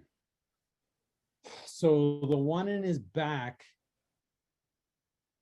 God, that's a good question. I think it's musket size, or musket ball size. Yeah. So how is that explained? Because in the movie I put that as a pistol. So I guess, this is why. My feeling is, so the eyewitnesses say that was a shot that came through the window. I'll just stop it right there. Holy cow. If you made a whole documentary about this, wouldn't you kind of try to cover your bases if you thought you were really presenting historical evidence, right? When you go to like he was just trying to hang his hat on this a few minutes ago in that one clip where he says, I ignored history. I just looked at forensics. Okay, great. Let's look at the forensics. What size was the ball that hit Hyrum? Oh gosh, you know what? That's a darn good question. I should look into that. Whoa. And he knew the answer. He was just kind of being a little cagey there because he knew absolutely that it was 0.69 inches in diameter, which is a musket ball caliber, not a pistol. And that was the point here, is he was trying to defend his theory that, like, because in his theory he had him using pistols only for all of the gun shots. And I'm like, have you ever seen that Dave Chappelle clip where he's like, gotcha? Yeah, exactly. That's what this moment is just talk about inconsistency. He repeats ad nauseum that the eyewitnesses are not credible. Yet when he gets caught lying, what did he do? He defaulted immediately back to the eyewitness accounts. Well, and here's because if you caught that, he was like, the eyewitnesses say that the shot that was a shot that came through the window. So that was, when I called him on his lie, on his bluff, he reverted back to that eyewitness account and saying that, yeah, that ball must have come. So that was the one and only ball that came through the window, the one that hit Hyrum in the back. Nice. That's convenient. That's convenient. Now let me say this too. The one thing that seems to be beyond doubt is the firearms that were smuggled in to John Taylor and Willard Richards and Joseph Smith, right? That's factual beyond reproach, because not only do we have Willard Richards and John Taylor talking about it, but also, if I'm not mistaken, we have the guy's testimony who dropped those firearms off. So they didn't smuggle in a musket, right? So the fact that the shot that gets Hyrum in the back is a musket is very telling, and quite frankly pokes a lot of holes in Justin's argument here. I mean, that alone is smoking gun proof that his theory, as presented in his reenactment, is impossible. Yeah. Okay. Yep. All right. So this next little bit, I love these. So there's a short little clip, and then I'll play another longer one. Okay, here we go. And then when I shot mine, but I was like, well, mine's not a musket. So I had a bunch of ballistic. I had at least 10 gun experts call me afterwards and say, you did that wrong. You needed a musket. And I was like, you're right. I'm not an expert myself, but whatever, it's fine. I'm not a ballistics expert, but maybe. Okay. So twice there within a minute, he repeats that I'm not an expert. No, Justin, you're not. So I will agree with you on that one thing, if nothing else. So the thing is, when he's setting up his replica shots with the ballistic dummy gel heads, right, with loaded with all the blood colored dye for dramatic effect, those are apples to orange comparisons. They do not reflect accurate reenactments of the shots that we know occurred at Carthage. And so, like, those are not, he's just revealing his ignorance, and he is acknowledging that to me in this. So at least he's being honest about that one thing. Well, and he, to his credit, he says, I had 10 different ballistic experts call me and call BS on it. Yeah. And that should give people pause in that moment. Mm-hmm. Yep. All right, next clip. He was trying to get out of the room for whatever reason. His motives, we're not going to speculate on that. And in doing so, was struck by balls in front and behind. And so if he was in the act of trying to and out, I can agree with that. He was struck inside of the room and outside of the room. He was also shot by the mob. I agree with that. Okay. This is interesting, because previously he had taken a position that no one was shooting from outside, or would have been capable of shooting from outside. And in his reenactment, all of the shots originated from inside the room. So wait, did I change his mind? Or did he lie in his film? Or is he lying to me now? Like, take your pick. Because they can't all be true. He can't be being honest in all of these. So, because earlier he was saying, let's see. Yeah, earlier he had said that the mob wouldn't shoot in the direction of the mob. I don't think I played that clip, but that was one of the things that he had said in the conversation. So what happened to the mob wouldn't shoot in the direction of the mob? Or what happened to, when he claimed that Hyrum wasn't shot from outside? it was too hard of a shot. It was like too hard of a far of a range, or the angles were too hard, or what happened to Willard Richards lied when he claimed that shots came in from the window, or Griffin's claim that the lack of damage on remaining walls disproves an external mob's involvement, or his reenactment showing all the shots came. Like, what happened to all of those positions that he has taken on camera? He's on the record taking all of those positions, and yet he just acknowledged and agreed with me that Joseph was shot both inside and outside the room. Right. I considered making a video compilation and calling it Justin Griffin versus Justin Griffin. Dude, that would have been awesome. So anyway, all right, and I'm just going to keep going from this clip. So perfect. Okay. Those are all the points of the eyewitness accounts. And, like, maybe they were not 100% factually accurate on all the minutia, but that does not invalidate the main data. Okay, no, if that's where you were going, cool. I'm totally fine with that. Okay. So so again, all of that is easily harmonized with John Taylor didn't kill Joseph and Hyrum. Okay, that's a bit of a leap, but okay. How is that a leap? Like, so the eyewitness accounts. Okay, so let me go through what you said was okay. The main points. There was a mob there. There were men that came up the stairs. Hyrum was killed first. Joseph was shot in the room and outside of the room. And what was the other one you said? That John was also shot inside the room. Mm-hmm. Okay, that is, for me, can mean there's now 1,000 million possibilities if that's your main what you have to go on. So yes, one of those is exactly the way they described it. Is that Okay. John had So nothing to do again, with there it. are Yeah, lots of possibilities. There's lots of possibilities, but the eyewitness accounts are just as possible as your theory. Wait, as stated, no, impossible. So we just established that the minutia, let's throw out the minutia. Let's not get hung up on the minutia of the eyewitness account. Okay. It's getting dark in here. Let me turn on my light.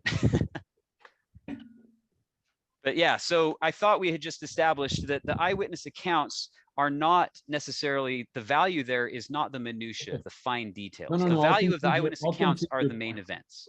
That the things that they got right allowed them to be good guys, not doing what I suggested. Yeah, okay. Okay, so they're equally possible. We weren't there. So now let's take a step back and look at based on the eyewitness accounts, right? Yeah, okay, I get where you're going. Dude, that was a major concession. That was a major concession. Yeah. But he couldn't wriggle out of it. So I called him on the carpet, because like his whole claim crumbles if he can't disprove the credibility of the eyewitness accounts. His whole narrative doesn't hold up until he can shoot down the credibility of the eyewitness accounts. Which again, he says he's not ready to talk about motive, but if you can't make this argument that the eyewitness statements were lies, what do you do, right? Because if you're looking at this in that direction, you have to have motive, right? Yes. And there's nothing we find in journal entries, anything else that would indicate that John Taylor and Willard Richards had anything but utter fidelity and loyalty to Joseph Smith. 100. Yep. All right. So so this next little clip. So, I've been skipping around. Everybody is welcome to watch this start to finish, uncut. I'm just taking some highlights here to analyze. But it's all available. The uncut version is on my channel. It's The Gospel Unscripted on YouTube. You could also I'll throw a link. I'll throw a link in the episode notes, and people can go right to it. Yep. Okay. So in this next clip, so we had been talking. So Griffin had brought up the two Mormons that testified at the trial. And he was making a big deal out of the fact that the mob didn't attack them, and basically saying that, well, yeah, so John Taylor was a wuss for not showing up at the trial. And so I explored the actual details that are documented very thoroughly about that the trial, and proved that the two Mormons that testified at the trial actually ended up working out in favor of the defense. In other words, the mobsters that were on trial for the murder of Joseph and Hyrum were acquitted. And so like, and the testimony that these two Mormons gave at that trial helped them get acquitted, let go instead of found guilty. So let's listen to this next. Effect of Eliza Graham's testimony was and that's what ruined her testimony. okay. So again, the net effect of Eliza Graham's testimony was actually in favor of the defense. Yeah, it didn't. Yeah, exactly. Okay, so that's important context, because if their testimony had not strengthened the defense, and in fact had, not resulted in an acquittal, and if the mob members had been convicted as a result of that testimony, do you think it's very plausible that the mob would have taken violent action against them individually and as the church as a body? Yes, I do think Okay. that's possible. Absolutely. Okay, well that's the point, is that it was an extremely hostile environment. Okay. Did you catch that? Another massive concession. Because he's trying to build the case that John Taylor is revealing guilt. He's revealing his culpability by not testifying at the trial. That's like that was his point that he was trying to make, is, John Taylor avoided the trial. And yet he just conceded this massive point that, yeah, it was a hostile environment. And so, in other words, he's admitting to me on camera that he lied in his documentary, because he completely distorted and misrepresented those facts. Look, it's so hard for us to put ourselves in the situation of John Taylor or any of those early saints back in those days, right? Because we don't live with frontier justice. Okay. So this idea that you would go to court and not feel safe to a lot of us is really, really foreign. Okay. Joseph and the Mormons had stacked against them not just mobsters and vigilantes, but the backing of certain state governments. I think you can even make a case maybe for the federal government on some level, just because Joseph was threatening to upend a lot of the political dealings of the day by his candidacy for president. Yep. And so if you've seen them just take out the guy, right? The two guys that were at that point most important to this movement, you think they're going to think twice about killing John Taylor or Willard Richards? No. And Brigham Young understands we got to get out of Dodge, and let's not make life harder for ourselves until we get out of Dodge. And Griffin just seems to blow right past that point until you call him on the carpet on it. He just ignores it. If the best thing I can come up with on this part is it's just a blatant conflation of history with presentism, right? Not thinking this through really well, start to finish. Like, well, is it really a stretch to say, gosh, it's really damning for John Taylor not to be there? If anything, if you were guilty and you were John Taylor and you had killed Joseph Smith and Hyrum Smith, you would want to be there to point the finger at the mob, because that gets you off the hook, right? Yeah, John Taylor was not the one on trial for the murders. Right. And so John Taylor's testimony, if he was guilty, could have sealed it up to make sure that somebody else took the fall, right? And he stays away. Well, why would he do that? There's only one reasonable and plausible explanation in frontier America in that time, and that is they just got rid of Joseph and Hyrum. They won't think twice about getting rid of us. Yeah.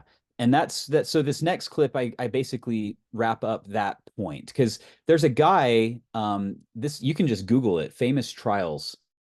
He's an attorney, and he looks at famous trial. He's not even Mormon, or he has no connection to the church or the Restoration or nothing. But he was just looking at really significant cases in U.S. history, and he looked at this trial for the mob members for the murder of Joseph and Hyrum, and his conclusion was this was a kangaroo court. Justice was never going to be served, and so basically it exonerates John Taylor's personal decision to not testify. And John Taylor also counseled to other church members to not attend and at the trial and to testify, because doing so would accomplish nothing. They were going to get acquitted. According to this non-member attorney analyzing this trial, the mob members were going to get acquitted regardless of whatever testimony or evidence was presented. And so they had nothing to gain and everything to lose, because they would be personally putting themselves and the whole church as a body at risk. And I won't play it, but Griffin's response was, so whatever, okay, cool. I mean, you make great points. So again, it's a concession, but anyway, it's very revealing. So the last couple of clips I'm going to pull from this. Oh, I'm going to skip this one. He just basically goes into dodging. Oh, you know what? This is actually kind of funny, and it's only going to be a minute long, so I'm going to play it anyway. Okay. What the content of that section I know was. where you're going, and I don't know how this, if you're working towards motive, again, I'm not going to discuss motive. I thought we were going to discuss what happened in those 2 to 3 minutes in evidence. So if you want to do motive, we can do that. And I'm not trying to deny, I'm not trying to hide anything, but that's another conversation. The point of this movie was it was scientific evidence. What does the evidence say? It wasn't all the surrounding. I am not an expert in the surrounding. Okay, well, so but you're not an expert in the ballistic forensics either. No, I am not. What I'm an expert in is in those 2 to 3 minutes. Whoa, that's a big claim. Yeah. And I just was love dodging around stuff, man. He was dancing. And the funny thing is, again, just so that everybody fully understands, I emailed him all of these questions, 3 of which were very centered on motive, days in advance of this conversation. So he's kind of gaslighting in real time here, saying that, I thought we were just going to discuss the evidence and blah, blah, blah. Because anyway, but I just loved, I'm not an expert on motive or the context or the history. Yeah, well, you're not an expert on the ballistics evidence either. Right. So what are you? So if you're not an expects- expert on ballistics, if you're not an expert on or forensics, and if you're not an expert on history, what the bleep business do you have making a documentary about it? Well, and he says he's an expert on that 2 or 3 minutes inside the room that Joseph and Hyrum were shot in. Okay, well, let's go with that. But you still have to cover either motive, ballistics, or any number of things, or at least provide expert witness to that, right? I do believe in expert witness. But if I remember and correct me, and correct me if I'm wrong, I'm sure you've watched it a few more times than I have. He doesn't really provide much expert opinion, right? In his film, Who Killed Joseph Smith, Part 1? I've only actually ever watched it twice. The first time I watched it as just, I'm watching this because Kevin and Beverly told me about it. And so I was just like, I gotta see what this is all about. The second time I ever watched it, I was taking notes, marking timestamps and stuff like that. And because I was preparing for this conversation with Justin Griffin. But so I've only seen it twice, but I was paying very close attention. But yeah, you're right. He does not present expert witnesses or testimony. And so it's just really the audience, if you don't understand like the standards of credibility and like how to make judgments of who to trust and versus who's not, credible and worthy of trust, not a reliable witness. That's something that he preys upon.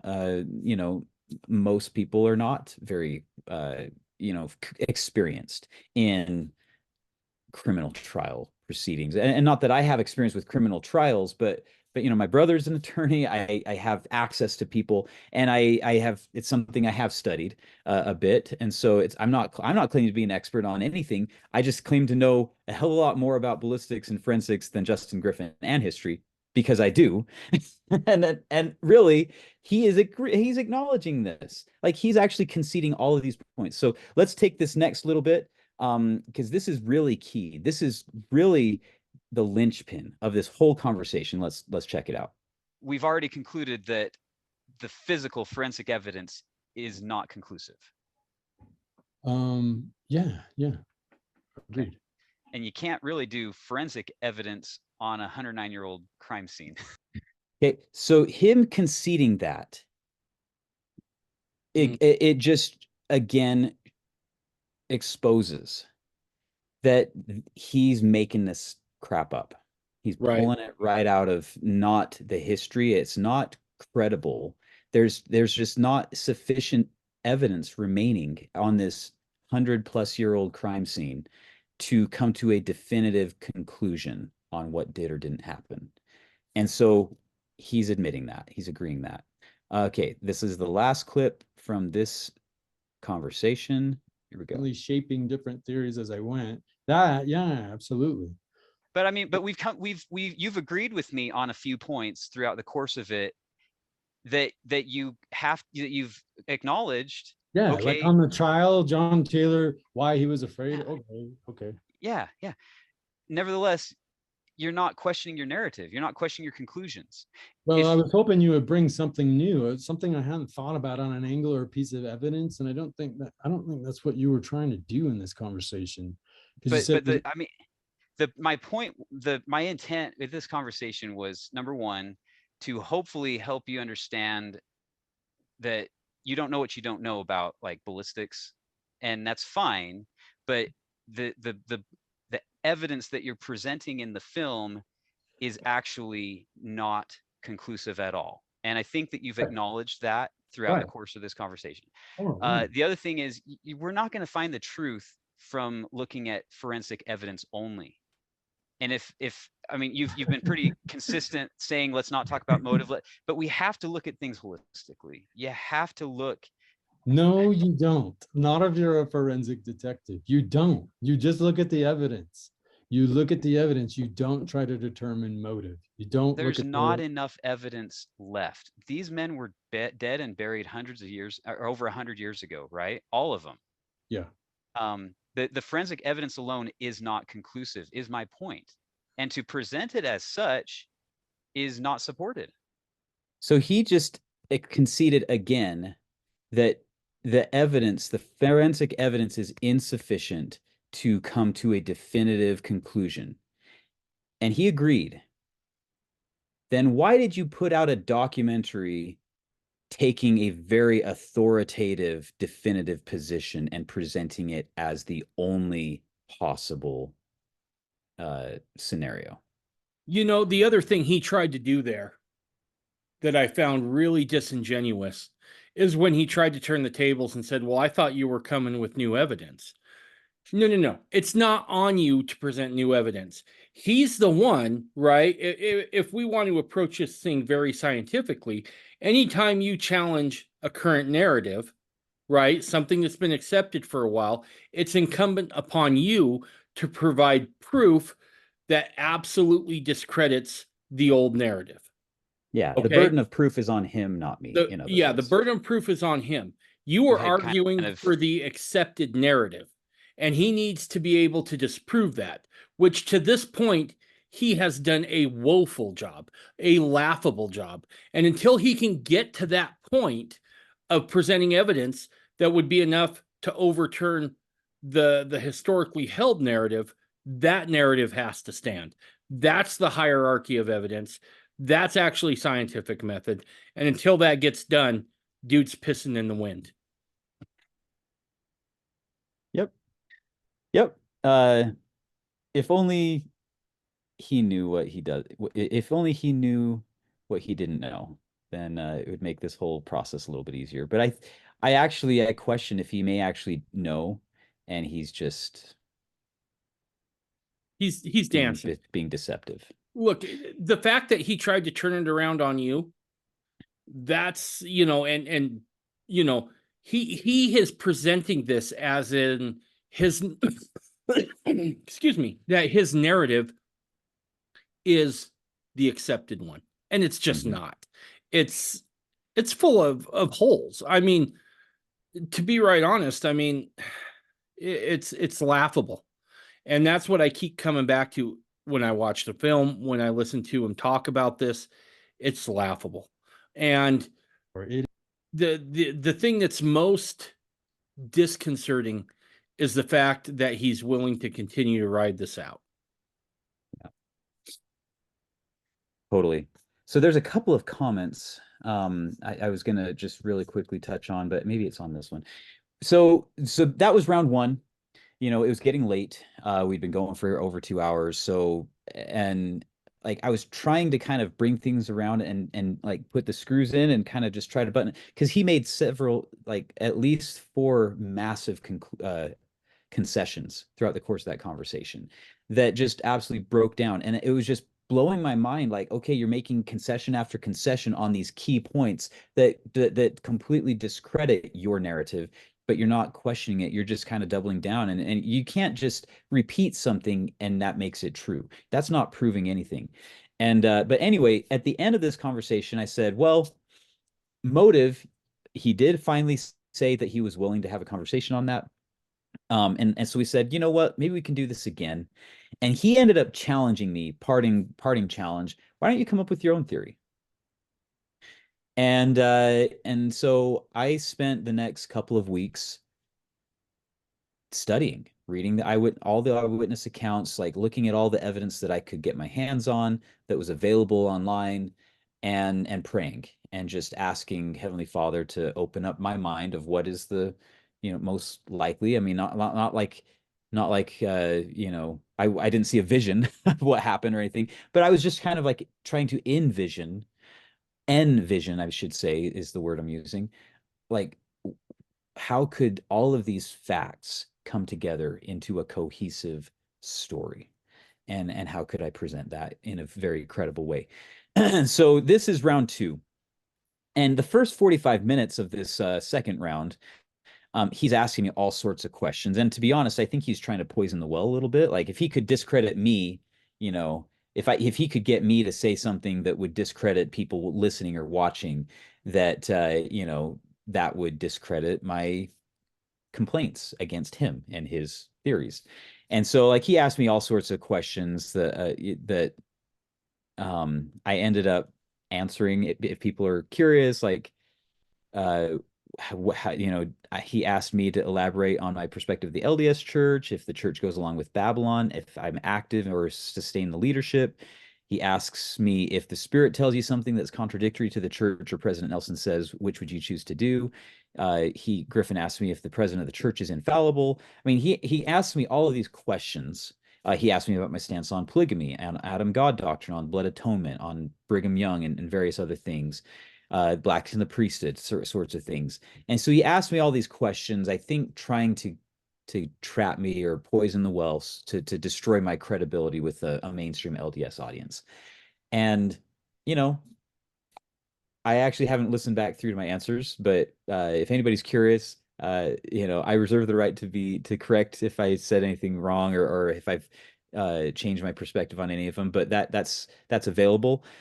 At the 45-minute mark, I present my theory, which, full disclosure, is simply the eyewitness accounts theory. But I present it in such a way with supporting documentation using modern forensics evidence and standards and guidance. Right. Well, let me ask you this. You, in that first debate you had with him, you said that you sent him all of the questions that you were going to ask him, all the stuff that you wanted to go over. Did he reciprocate and send these to you before you jumped on? Oh, no. Just curious. No, just curious. Not. Okay, I was just curious. No, so these were all just completely extemporaneous, off the cuff answers. All right. And so yeah, this is the uncut full footage of round 2. It's over almost 2.5 hours long. I uploaded a separate video of just me presenting my theory that people are I wouldn't welcome have taken to. Oops. 5 caffeine pills every day, but like everyone around me, I was consuming the same amount, but Okay. I'm So this is where I present my rational theory. And as you can see, I got a lot of engagement, lots of comments. There was one comment I wanted to bring out. Oh, here it was. Dude, check this out. At Neil Jones. I don't know this person, but he says, I'm a dentist who also got a master's in forensics. The maxilla or upper jaw is less dense than the mandible or lower jaw, but it is still bone and will surely change the path of a projectile. All the historical evidence must be considered before one tries to credibly determine what happened in those 2 to 3 minutes.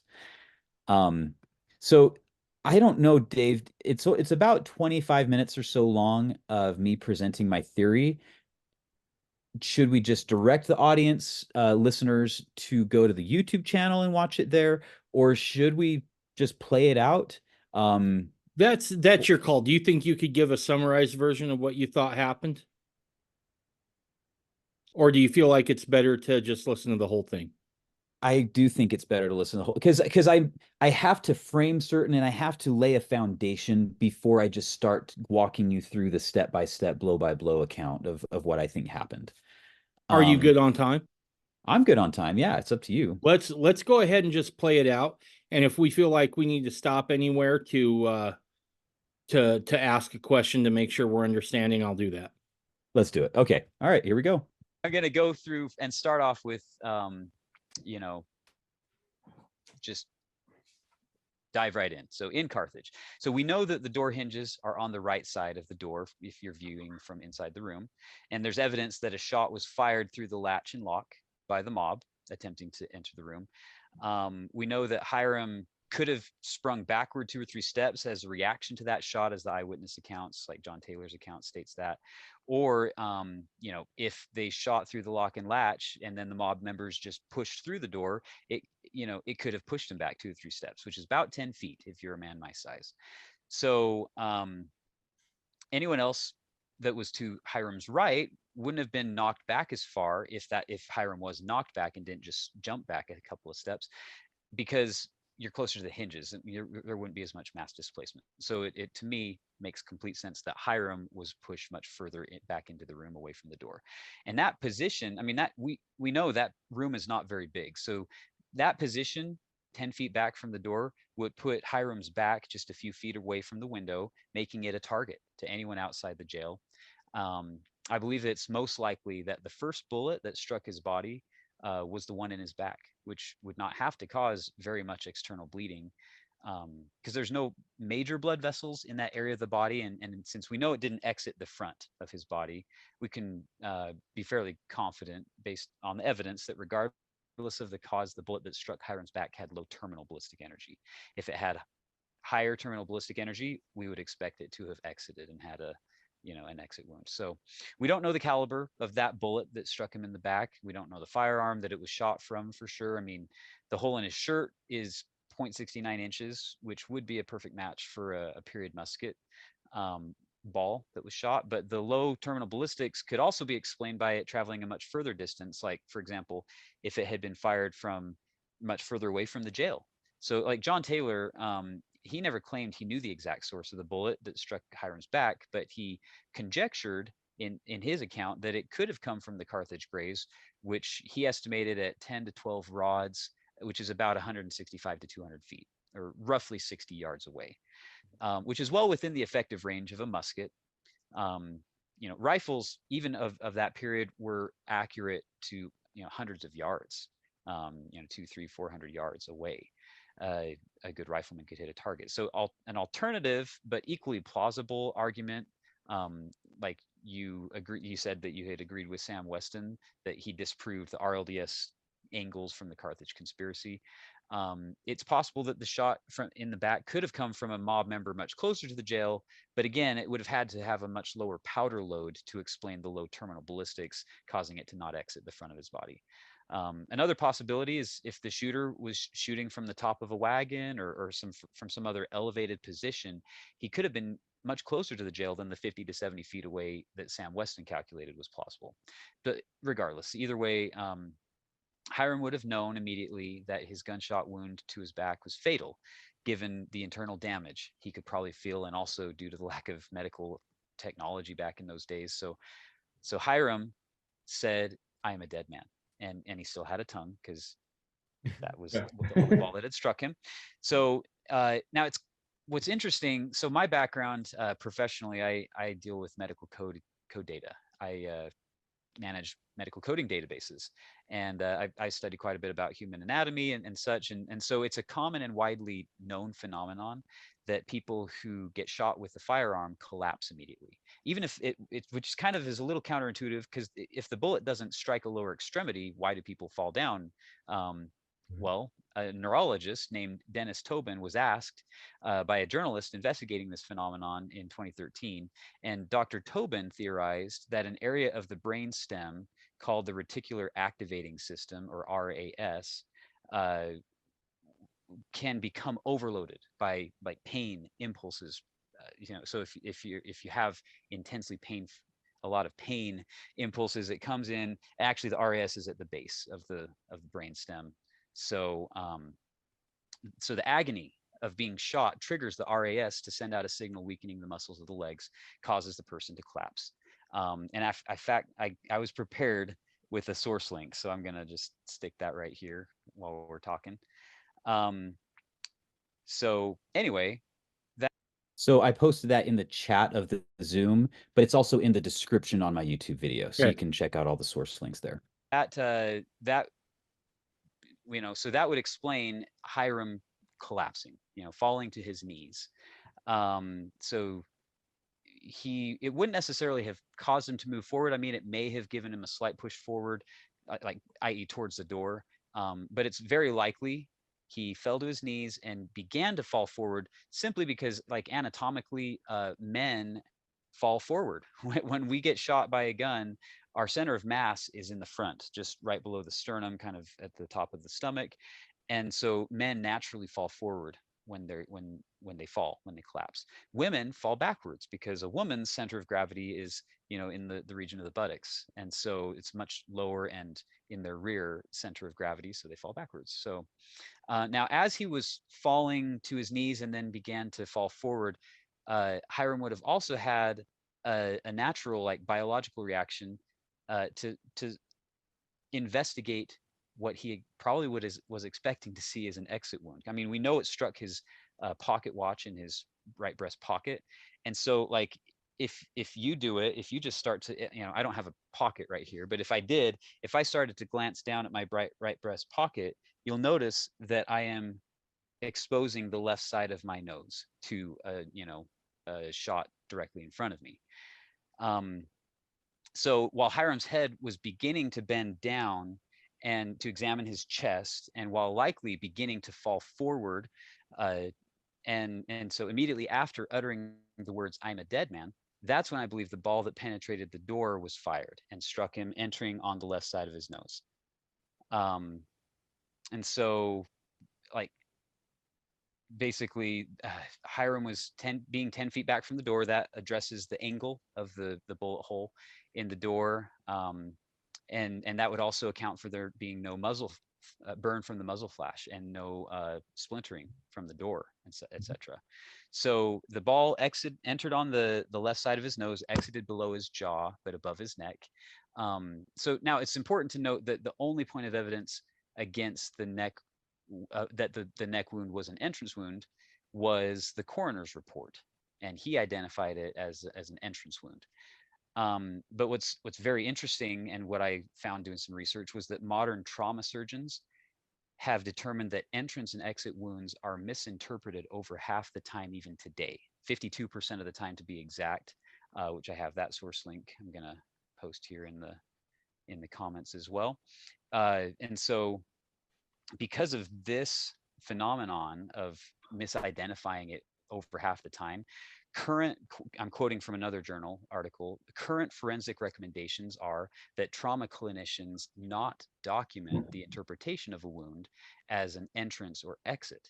The wound should only be described in detail and, if possible, photographed, unquote.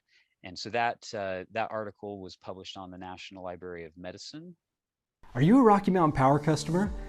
Oh, come on. How would you like to get paid to put a backup battery in your home? Sorry about that. We're just rolling this live here, but You're good. You're good. So National Library of Medicine, for those who may not be aware, is like the standard data source for clinical, forensic, any kind of medical related data.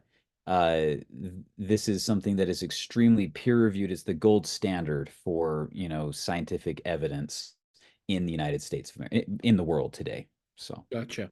And there's that link right there. So basically, the modern surgeons and forensics experts are, I mean, I don't think it's a stretch to say they're far more trained and have far more technological tools at their disposal than existed 180 years ago on the American frontier. And so I can only imagine that even more than 50% of the time, entry and exit wounds were misidentified in the 1840s. So that doesn't necessarily discredit the coroner, or, it's not intended to be a criticism of him or him. It's just that these things are difficult to identify.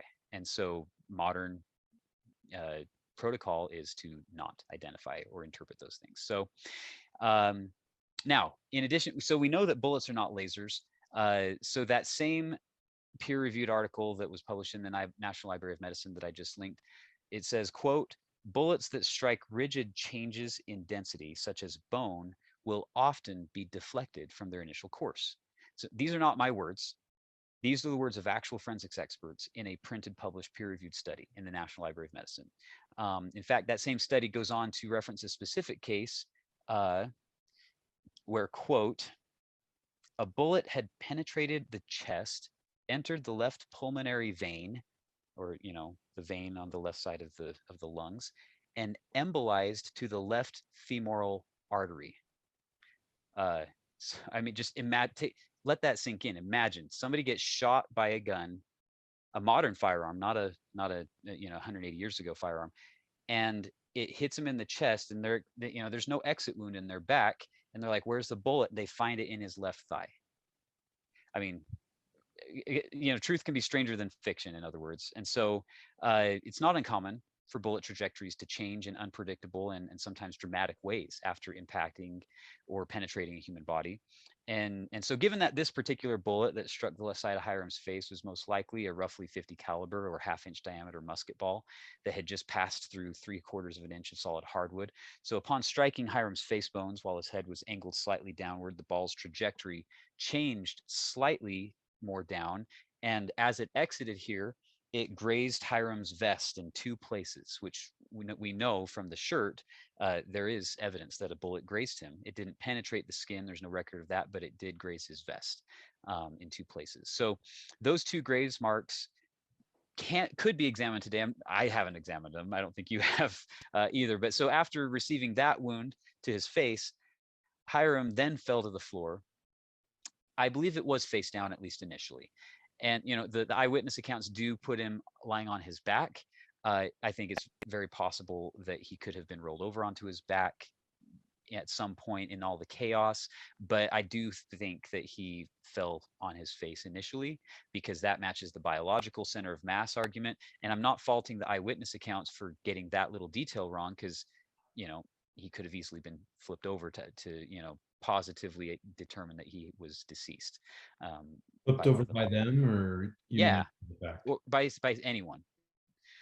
So I believe that he bled out, and the actual cause of death was deprivation of oxygen to the brain. Now, head wound? No, because here's the thing: like, to bleed out, it's a surprising amount of blood. I mean, imagine in your mind like a half-gallon jug of milk. Imagine dumping that onto the floor once, a full half-gallon jug of milk, and then filling it halfway up again and dumping it out. That's about how much blood is in a full-grown male human being. And so to bleed out would cause, from his face, there would be a huge puddle. And so, but because the back wound, there would be very little external bleeding, but inside your body, inside your abdominal cavity, there's a lot of empty space that your guts are just kind of, floating around in. And so I believe the majority of him bleeding out happened internally, which was not externally visible. And so, and because he was laying on his face, at least initially, it did not exit the hole in his back. So, and then when the mob returned and opened fire at John Taylor and Joseph's, Hyrum's corpse was struck twice more in lower extremities, but no sign of blood. So he was probably bleeding out. And So you believe that the mob came back? Yeah. Okay, so I guess before I go on to the evidence that after Joseph fired the 6-shooter through the door, went the gap. So, but before we get to that, I do think it's cool to mention, actually, and I'll attribute this. I'll give credit where it's due. So Kim sent me some sources that showed that there's documentation that both Joseph's and Hyrum's bodies were placed on ice after they were martyred. Now, of course, back in those days, people didn't have freezers or fridges or electricity. So what they'd do is in the middle of winter, they'd go to the nearest lake or pond or stream. They'd cut large blocks of ice. They'd carry them by wagon or sleigh to the local ice house, which, as the name suggests, was a special, extra insulated structure designed to store ice long term. And they'd pack the ice blocks in sawdust. Now, amazingly, these ice blocks would last well into the summer, sometimes through the summer.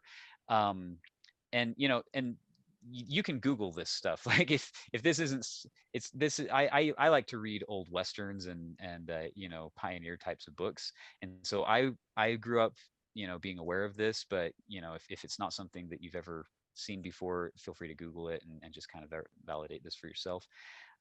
So the reason that this is important is, as any mother would know, if blood gets onto fabric, like your kid gets a bloody nose or whatever, you don't want it to permanently stain the outfit. You take it off and soak it in cold water. So in other words, cold temperatures arrest the staining effect of blood. Now, the reason I think this is noteworthy is because, while I did say that there were no major blood vessels in the region where Hyrum was struck in the back, there are small capillaries in the skin that I would expect to see at least some bleeding. And yet Hyrum's shirt has no blood stains on the back whatsoever, despite a .69 caliber bullet hole being there. So I believe that the explanation there is that when they placed his and Joseph's bodies on ice, it prevented the blood stains on his back from becoming permanent, and so they were able to be washed out later. Okay, so back to the room in Carthage. So immediately after Hyrum was struck with the first bullet in his back, hearing him cry that he was a dead man, Joseph exclaimed, "Oh, my dear brother Hyrum," and made the decision to fire his 6-shooter revolver at the men trying to enter the door. I believe Joseph would have never left the room, because from his point of view, there was literally a mob of armed men on the other side of the door that he knew were intent on killing him. They had just killed his brother. So he drew the weapon, shot through the opening of the door, hitting 3 mob members, and apparently it misfired 3 times. But that caused the mob to temporarily retreat. How long? Maybe a few seconds, maybe a minute or 2. I don't know. But I believe that the mob quickly regrouped and could be heard coming back up the stairs to finish the job they'd come to do. Now, as they could hear the mob returning, that's when John Taylor decided to check if there was any hope of escape from the window. And he was struck by bullets shot from the mob members at the door coming into the room, and he thought he would fall out the window because he was leaning forward. He thought he was going to fall out at the time, and he didn't know why he didn't, and fell down inside the room. Now later on, it was discovered that his pocket watch was broken and had a small caliber bullet hole in it, which was speculated had been struck by a bullet from outside, and that was the reason John Taylor hadn't fallen out the window. Now, since your documentary attempted to portray that could have never happened, I'm going to just say here that the results of your experiment, you shooting the pocket watch, don't surprise me at all, because it was a apples to oranges comparison. So the reason I'm going to say that is because to actually replicate and test the effect of shooting a pocket watch that was on a human person's body, you'd need to use some representation of a human body as the backdrop. Because when a bullet strikes a target, there's forces, which in the laws of physics are defined as, mass times velocity. Bullets are small in mass, but very high velocity. So there's an amazing amount of force packed in a small package.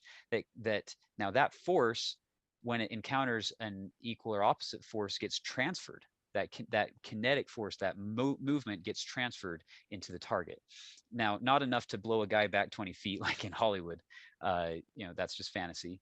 But if a man was off balance, like falling forward, and a bullet struck and was brought to a complete stop by something in the man's pocket, is it plausible that it could change the direction he was falling? Absolutely, yes. In addition, if that energy was dispersed through the human body behind the watch, and the watch didn't absorb all of that energy, it wouldn't necessarily have to be blown to shreds. Like, so in your experiment, you had a wooden board behind it, and so all of that force from the bullet impacting was absorbed by the watch, and predictably it got blown to shreds. That's expected by anybody that understands terminal ballistics. But so my point is that your setup was fundamentally flawed.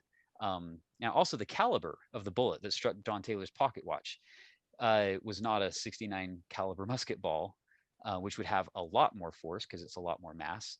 And so the hole in his pocket watch is pretty small. Like, I've never actually handled the pocket watch and measured the diameter, but to me it looks more like a 22 type of a caliber, which would have been fired from a sidearm, not a musket, by one of the mob members below. Okay, so John is struck by 4 balls, falls to the floor, rolls under the bed. Now, there was a point of there being 2 windows in the room. So if John went to the smaller window, that could explain why Joseph would go to the other larger window. But regardless, even if John Taylor went to the larger window, which would make more sense in my mind, that he was afraid that he was going to fall out. What do you mean? There's 3 windows. Which 2 windows are you talking about? I'm referring to, there's the large window, which is directly across from the door. And then there's, like, if you're like, we always put the door on the left side, all the painters' depictions, and because the door's in the far left corner. And so we always look at it from that perspective. So if the door's on the left, the window's on the right, there was another window behind, above, like where the bed was, right? So he jumped on the bed and tried to go through that window. Is that what you mean? Possibly. Like, he doesn't, there's no actually, I didn't see any indication from either of the eyewitness accounts, him identifying specifically which window he went to. I'm just saying that regardless, like, if he went to the window above the bed, that could explain why Joseph would go to the other window across from the door, right? But even if John Taylor went to the large window directly across the opposite wall from the door, I think it's still reasonable, given that there were no other possible exits or escapes from that room, from that situation, besides a window. So anyway, as Joseph rushes to the window, the mob, which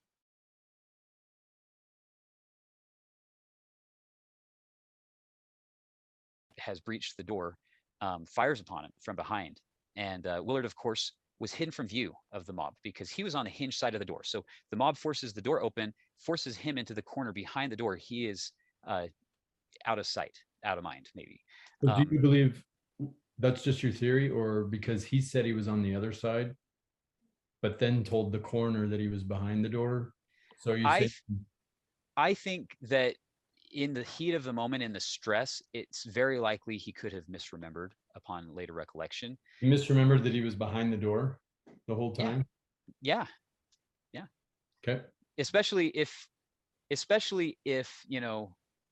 human nature is to embellish over time. And in fact, it would be remarkable if people didn't. That's why they call them the big fish stories, right? The fish gets bigger and bigger the more times you tell the story. And that's just a natural part of human nature. That doesn't mean that it wasn't a big fish to begin with. It just means that over time, things tend to get exaggerated, and that's just human nature. So I have no problem. I'm not accusing Willard of being like a malicious liar for making embellishments if he did that. I just believe that it's far more likely the fact that he was never struck by balls unless possibly the ear grazing. But, you know, I think that it's far more likely that he was behind the door at the time that Joseph was fired upon. And so anyway, so in the act of Joseph trying to jump out the window, he was struck by balls shot from behind, you know, from the mob at the door of the room, as well as in front. And as a result of those shots, he stumbled and fell headfirst out of the window, hit the ground with his forehead first. And, you know, there's evidence that he was not instantly killed because he leaned up against the wall and was beaten, at least according to one of the mob members, before he died. And, you know, so Willard, if he was behind the door and the mob immediately rushed out after Joseph was their target, clearly. And so as the mob saw that he was no longer in the room, they would have rushed out and down the stairs. And so Willard would have been relatively safe. Now, he's a big guy for sure, you know, about 300 pounds by accounts. But like we discussed last time, nobody's going to approach a window casually when you just saw your friend or two of your friends, or maybe three. Like, so Hyrum John and Joseph were all shot through this same window minutes before. He would have crept up and he would have, you know, peeked over the bottom of the sill. Now, you know, today the ledge might have a larger overhang. Maybe back in 1844 it was the same ledge, or maybe it was replaced in one of the multiple remodels since that time. Regardless, it's possible that his ear was grazed by a stray shot. It doesn't necessarily mean that if it wasn't, it makes him a liar, because again, human nature is to embellish things over time. But he wouldn't have just been sitting there like staring. He would have glanced quickly and then ducked back under cover. So the idea that he had to fill the window is just unsupported by human nature, let alone any historical evidence. And so now, so if the martyrdom happened today, I think this is important. Another important point is, like, in a modern forensics team went to the untampered with crime scene, sure, it's likely they'd be able to determine tons more facts than what we have access to today. But the facts of this matter is that the martyrdom happened nearly 180 years ago. Modern forensic tech did not exist at the time. The bodies have been buried. There's no crime scene. It's been 180 years. The jail's been remodeled. So like, we don't have the bullets. We don't have blood splatters. We don't have pictures of the bodies where they were lying. The crime scene has been tampered with, obviously. We don't have the murder weapons or the muskets that were involved. We don't have the pistols. I think I already said that, but it was like multiple remodels in the time. So there was a blood stain apparently on the floor up until, I think it was President Kimball in the 60s or 70s or something, said, let's clean that up. And so we know that the window and the frame were replaced. And so that could have easily included the window ledge. You know, also another important thing is back east, like I served a mission in Detroit, and I've spent time working in the South in the summertime and stuff. It's very common to pressure wash the exteriors of buildings out there just because of the climate. And so, like, in addition to 180 years worth of weathering, to me, pressure washing could explain why, you know, modern visitors, we go and we don't see visible evidence of musket balls striking the exterior. Okay, so that's kind of the theory, but I have just a few final statements, if that's okay, before you dive in and ask questions. Is that cool? Yeah, absolutely. Right on. So I think it's important to say that it is impossible for me to actually prove my own theory that's what really happened. As you stated multiple times in our last conversation. Now you said, like, I kind of tried to ask you a couple of different times, couple of different ways about motive, like asked you to speak to motive, which you declined to do. But as a quick aside, I have a good friend. His brother has been a homicide detective in Arizona for many years, and I didn't, no context. I just asked, and he said that as a homicide detective, he would never consider investigating forensic evidence in a vacuum, like without investigating motive. So anyway, as I thought through all of these points, I anticipated several possible objections that you could bring up to discredit my story, my theory. And as I was thinking about it, I realized something very important that you said a few times in our last meeting, and that's about epistemology. Are you familiar with that term? Kind of a scholarly. So epistemology just being, how do you determine what is true? And I think, you know, well, I heard you say many times that you believe that what is most likely is probably what is true. So your epistemology would be what is the most likely, what is probable. You know, probability would be your epistemology in this situation, and explicitly, like exclusively based on the forensic evidence. So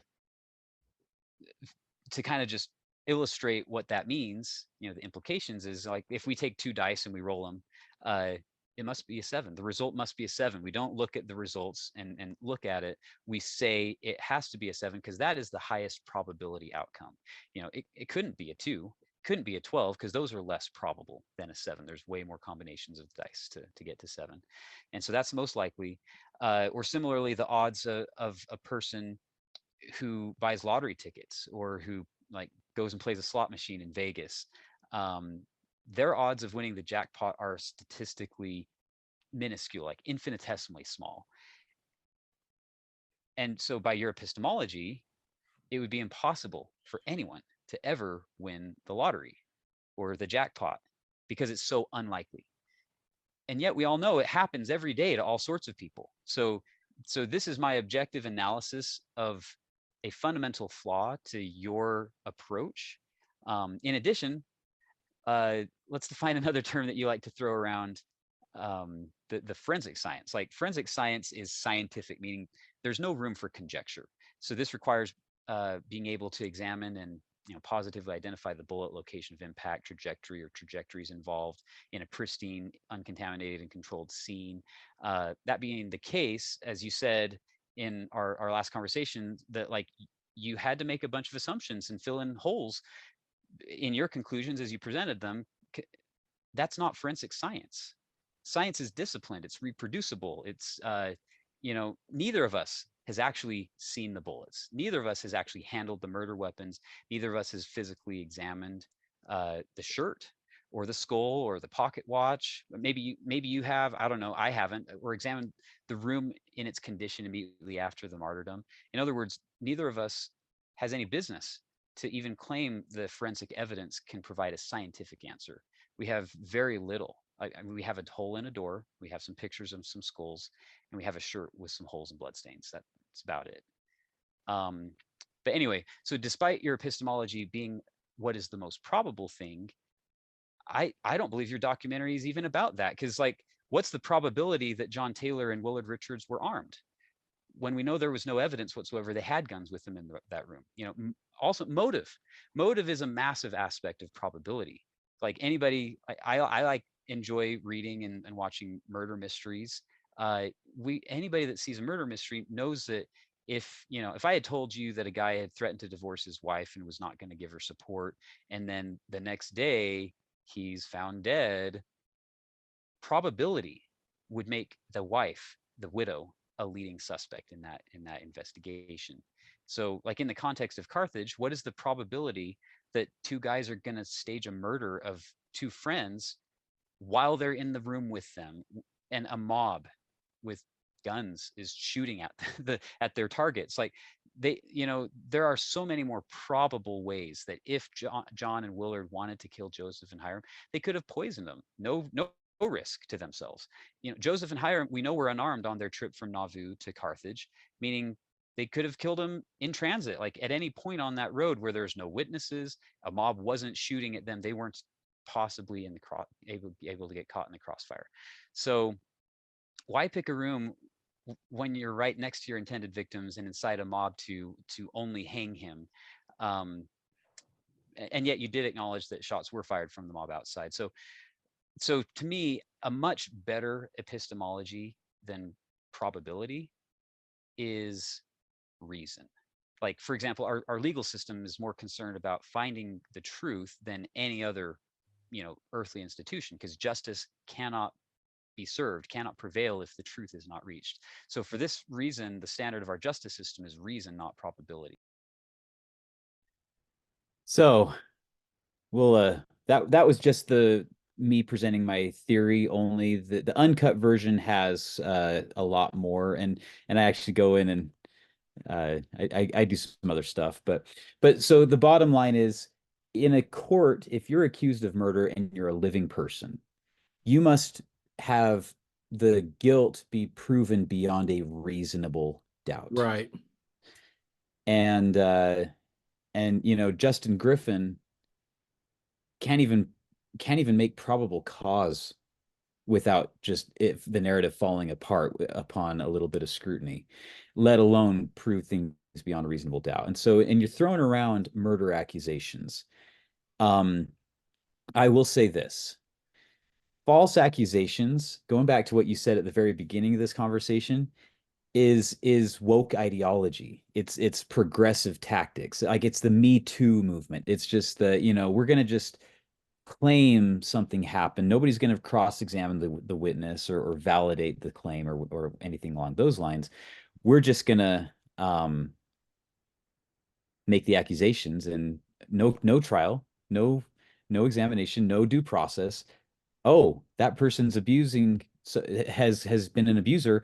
We're going to cancel them. Like, no process, no trial, no ability to defend yourself. And many people have been victims of woke cancel culture, right? Some probably deserved it, but not everybody. And in the founding of this country, the founders were much more concerned with protecting the innocent than punishing the guilty, because they believed that God was the ultimate arbiter, that if people were guilty of sins or crimes, that they would not escape being held accountable for that, even if it wasn't in this life, that they would account to God in the next. And so their primary concern was, they would much rather accidentally let a guilty man go than to accidentally punish an innocent person. Right. And this is very biblical. Like, in the Old Testament, yes, there were a lot of sins, but they all required multiple witnesses. You couldn't just take, and the witnesses had to be cross-examined, and it had to be validated. And basically, false accusation, thou shalt not bear false witness. We usually interpret that commandment to be, thou shalt not lie, say a falsehood. But that's actually not what the commandment says at all. Bearing false witness would be akin to, lying under oath. You're making a witness. You're making an accusation falsely. And the biblical penalty for bearing false witness is actually really interesting. Whatever the crime that you're accusing somebody falsely of committing, whatever the punishment for that crime is, that is the penalty for you if you bear false witness. And so I am extremely cautious to make accusations or to accuse people of this or that, because, especially murder, because what's the penalty for murder? Right. It's capital offense. It's death. And and not that every jurisdiction in the world today enforces the biblical penalty, but biblically, scripturally, thou shalt not commit murder, and if you do, you die. Like, your life is forfeit. It is a capital offense. And so if you falsely accuse somebody of murder, the biblical penalty is a capital offense. Right. And I think that people that throw around these accusations do so very lightly. And I think that it is symptomatic of, again, that progressive woke culture, that leftist tactic. And there's really no place for that in the gospel, in the kingdom of God. And so I guess that's pretty much everything I wanted to kind of cover and say. But yeah, any of your thoughts or any other questions? So I just jotted down some notes here as I was listening to your hypothesis, right? Yeah. And it's important here to point out that your hypothesis holds to the traditional narrative, right? So you have a narrative, and then with that narrative, you have all the extenuating circumstances, all the minutia that go into filling up that narrative. Okay. Yeah. Griffin, he tries to fill in his narrative with all of this minutia, right? The clock test, right? The watch test, I should say. I remember looking at that and thinking to myself, you see John Taylor's watch, right? But yet, and you can still see it to this day, if I'm not mistaken. I think it's still displayed at the Church History Museum. I think so. And as you look at that, there's no way that thing's shot with a musket ball. It just, no. But that's what he uses. Yeah, so it's a red herring. Right. He's setting, or a straw man. That's what I meant. Like, it's a straw man. You're putting up a really weak, easily disprovable argument. You're obviously disproving it.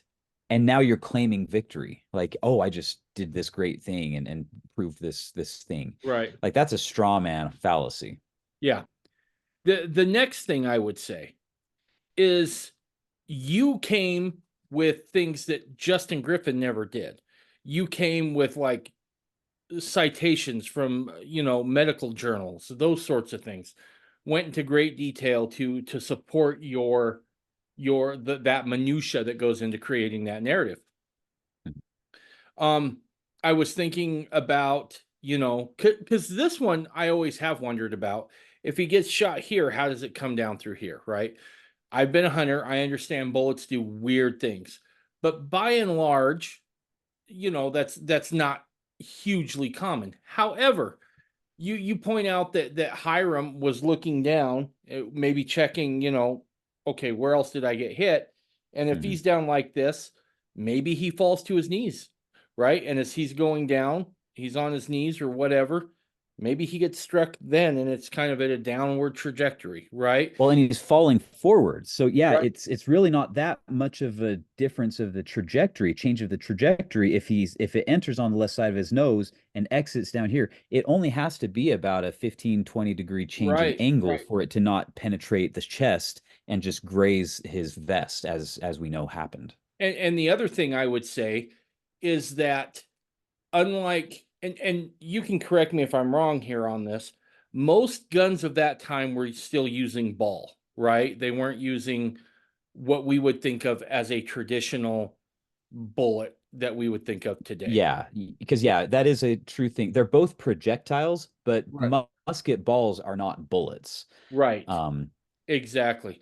And so those are going to do different things, right? Yes. The calibrated fine tooth precision that is used in making a bullet today wasn't what was involved in those times, right? You're talking about literally melting down some lead and then clipping off the obvious jagged angles and like, yep, that should work in this caliber of rifle. And so they're gonna have all sorts of deformities on them that's gonna cause them to do different things. The next thing that I pointed to, or that I thought jotted down here, was the human memory. The human memory is notoriously degrades over reliable, time. right? Yeah. It's not reliable.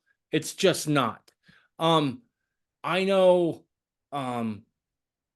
especially in a traumatic situation like that. Oh, right? High stress. Yeah. Look, I've been in one auto accident, just one. But it was enough that like once I got home, I'm like, wait a second, did I really see that way? How did that happen? Right. And as time went on, it became fuzzier and fuzzier. Right. And so to expect that the story would never change, well, if you're gonna say, well, that doesn't seem to make sense with the other narrative, well, then you might as well throw out these scriptures, right? Because the New Testament in itself has, I wouldn't say contradictory evidence, but because the witnesses were different, there's different points of emphasis that are put on it. Totally. Now let's talk about epistemology here for a minute. Okay. If you're going to go with the most likely scenario has to be the true scenario, right? Throw out the resurrection. Because I can tell you from a natural world perspective, and you're going to use the most probable. Well, the most probable is that the disciples broke in there, stole Jesus's body, and then feigned a resurrection. That is most possible, right? Most probable. Most probable. So if yeah, so if we're talking about doctrine of Christ, we're that's a double standard. That is a double standard. Yeah, so you got to throw that out. And then the other thing is that in my estimation, looking at this, Griffin never uses forensics, ever, ever. It's never anything that comes close to forensics. You might say some scientific thoughts were applied there, but I wouldn't call that forensics. The other thing I would say, he's been disproven over and over and over again, not just by you, but I sat in a conference and listened to a former, I can't remember what city for sure. I want to say LA, back to a degrading memory. I think he said somewhere in California. I want to say Los Angeles County, but I could be wrong, where this guy has investigated hundreds, maybe even thousands of shootings and looked at the overall account that was given by Taylor and given by Richards, that it happened pretty close to what they said, right? And we would expect to find some variance in their stories over time. To be honest with you, if we didn't see variance, I would get a little worried at that point. I'm like, okay, they really, really rehearsed this. Now let's move on to and I'm trying to sum all this up since you said that was pretty much what you had. The other thing I would say is that in this case, especially, motive is going to be a big deal, a huge deal. We have no evidence for motive from Taylor or Richards or Brigham Young, period. None. It does not exist. No one and in fact, all of the adverse incentives, because and of course people like Griffin and Snuffer and these people that are anti-Brigham, they always say, well, man, Brigham died a multimillionaire and he plundered the church resources for personal gain, and he had all this power over thousands of lives and had all of this, and it's like, yeah, decades later. Right. Dude, there was that was no guarantee that was going to work out. It was touch and go. They were fighting for survival for years and years. They had they had an army coming after him from Johnston's army from the US, threatening their lives and their safety. Brigham lamented all the time that, yeah, he had all this power and yet people wouldn't accept Adam God doctrine. So it's like, wait, I thought he was such a brutal dictator and it was just so dogmatic and everybody just hopped in and got in line when he told them to do stuff. The church as a body rejected him when he tried to preach a doctrine called the Adam God theology. And there was other things that they pushed back and just wouldn't have. And even polygamy, to be honest, the vast majority of the church membership never bought in. And in fact, were highly critical and against polygamy. John Taylor died for his religion. And just, I think if I recall, it was like within a year, just a few months later, the first Utah state constitutional draft was proposed. And in that draft, polygamy was illegalized in the Constitution of the state of Utah. Now, if I'm recalling correctly, which again, memory might be degrading, but if I recall correctly, I'm pretty sure he died just shortly before that happened. Because what a heartbreak! Like, you just bled out for your life and was living on the underground for all those years, all of that risk, all of that stress, and to preserve this principle, and then your people just immediately throw it out and reject it, like official on the record, right? Because it was heavily supported by like 90% of the population in Utah when that draft proposal was released. So like, talk about a slap in the face. But yeah, so and speaking of, John Taylor died. So maybe Brigham Young died in relative comfort and affluence. John Taylor didn't. Dude, No. he died in hiding, running from the feds and from all this persecution, a pauper, essentially. So yeah, cui bono. That really doesn't line up with that narrative, that they were trying to just get all this power and wealth, and it was all a conspiracy for personal development and aggrandizement. Like, get out. Yeah. Forget. Yeah. No, look, if you're going to off Joseph Smith, and then your next thought is, okay, let's go find maybe one of the worst places we can find on the continent to settle. Dude, A barren desert. Yeah, it does not hold water. And I just look at this over and over, and quite frankly, this thing sinks faster than the Titanic. I mean, it just does not get to where it needs to be taken serious. And again, the onus is not on you. It's not on me. It's not on the historical narrative. It's not on historians who provide context for this, which, by the way, we have plenty of evidence on the other side that it was the mob and it was other politicians that wanted them dead. The mob right? was bragging about it. Yes. The mob took credit. I mean, this is like the Taliban. Like, unless they didn't actually do it, they're just like trying to take the credit for, like, they were not denying it, and they were clearly, celebrating, and Thomas Sharp of the Warsaw Signal was like basically just exulting that this had happened and taking the credit, like sharing in the glory, so to speak. Right. Like, this was something that they considered a massive achievement. Right. The mob, right. But the mob and the anti-Joseph. And here's the other thing, right? John Taylor and Willard Richards didn't go originally with Joseph Smith and Hyrum to the jail, if memory serves. They came in later, okay?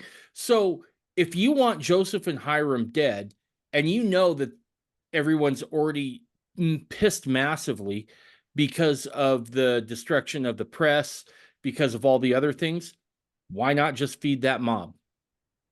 Yeah, I think John Taylor was with them. I can't remember if Willard was. Was he? Okay. But all right. Yeah, I think he accompanied him. But still, I mean, why not find a reason to leave? Hey, Joseph, I'm going to go run down some boys to help protect you. And a lot of other guys were coming and going. Yeah, and then feed that mob, right? And be like, oh, he's in there, unarmed, good to go. Why the hell would you put yourself in that predicament? That's just stupid. Again, you have to suspend so much common sense and so much just reality to get to this point that John Taylor and Willard Richards, on the order of Brigham Young, was able to get this done. That I can't say they're not faithful people, because they have to suspend a lot of common sense and reasonability to get to this point. And 100%. Let's be honest here too.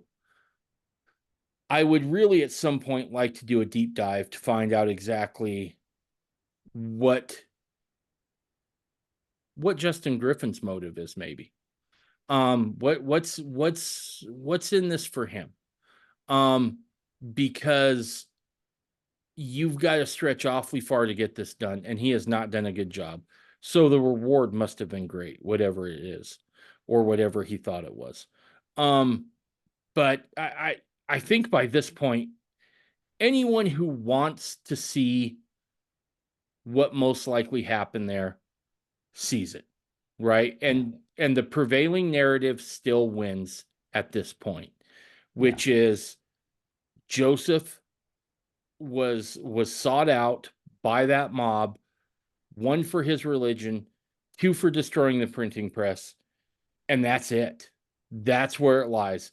And until somebody, and we have evidence of like them plot, that group plotting to kill him. We know Joseph inserted young men as spies into the ring who warned him several times. You have motive right there. You just don't want to look at the motive because it does not fit your narrative, Justin. Period. And until you're willing to look at all the evidence without bias and just say, what does this point to? You can bark up this tree all day long. I think the next logical step is to say the aliens did it. I think at this point we have to go with funny you bring that up. I actually, with the if you go to aliens. if you go to the uncut round 2, I kind of did that. You know, I was just poking a little bit. No, doing a that's the little. truth. I don't see where else you go at this point. Because his narrative doesn't hold water. It And answers all the questions that he raises perfectly. yeah, Aliens did it. the aliens did it. Absolutely. I did think of one other thing I wanted to cover Okay. real quick. So this is not a person that I know. But he apparently somehow came across my video and watched it. And his name is Leif Harris. He says, I have heard very few people speaking about these events that actually know anything about what they are talking about, including Mr. Griffin. You're one who does. Thank you very much. That's very kind. As a pertinent example, unlike modern firearms, which use high speed and bullet deformation to kill, historic ball ammunition used deflection and percussion to kill. Ball ammunition deflects more easily than all other types of ammunition, and the high percussion of lower speed but higher mass bullets does a significant amount of internal damage. Very few animals, for example, who are hunted with traditional ball ammunition muzzleloaders from any significant distance have exit wounds, and they frequently bleed to death internally. This brings an important corroboration to your discussion of Hyrum's wounds and the likelihood as to what it was that killed him, etc.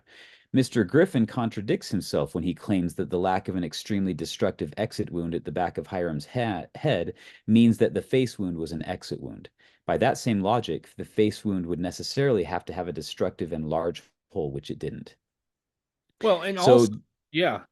And so then he gets pushback from this guy. He changed his name. It used to be Patrick Morris, but he's like, where are you getting your information? And Leif backs it up. He says, I get my information from multiple sources on ballistic research, which I've read some of the ballistic research, not nearly as much as this Mr. Harris, but 2, my own experience shooting black powder rifles since my youth, around 40 years. That, dude, that carries some weight. Lead balls only flatten if they hit something very solid with backing that is perpendicular to the path of travel. Otherwise, they deform and deflect all around the body. And someone actually did mention something about a significant distance. The speaker indicated the first shot Hyrum received was, in his opinion, shot from outside the building that hit him in the back and likely at some distance. The room is on the second story of a flat area, and nobody could have shot someone in the middle of the room from right outside the building. They would have had to have been a fair distance away from the building, or up in a tree or on top of a ladder or something similar, or some distance from the building to get an angle to a shot at someone in the middle of the room. They weren't literally a few feet away. So anyway, it goes back and forth, but I just think that brings valuable perspective. And, if I had an expert witness, like if I had known this Leif Harris in advance, I might have had him maybe record a little testimony as far as an expert witness, give his credentials, show his experience, maybe even do a couple of replicating shots to because this is the problem that Griffin has, is he's preying upon ignorance, and the people that fall for his lies do so out of ignorance. And so it's really important to bring actual, credible, reliable expertise to this conversation. And speaking about the blood, right? I could see why there wouldn't have been a lot of blood if Hyrum would have been shot in the back and he was bleeding internally, right? You're not getting the same amount of blood to your head as you would normally have if that would have been the first wound. Yes. The other thing I was thinking about, and maybe this is maybe this isn't right for anyone out there who knows more than I do. I'm welcome to hear it. Again, most of the ammunition was ball, right? It was ball.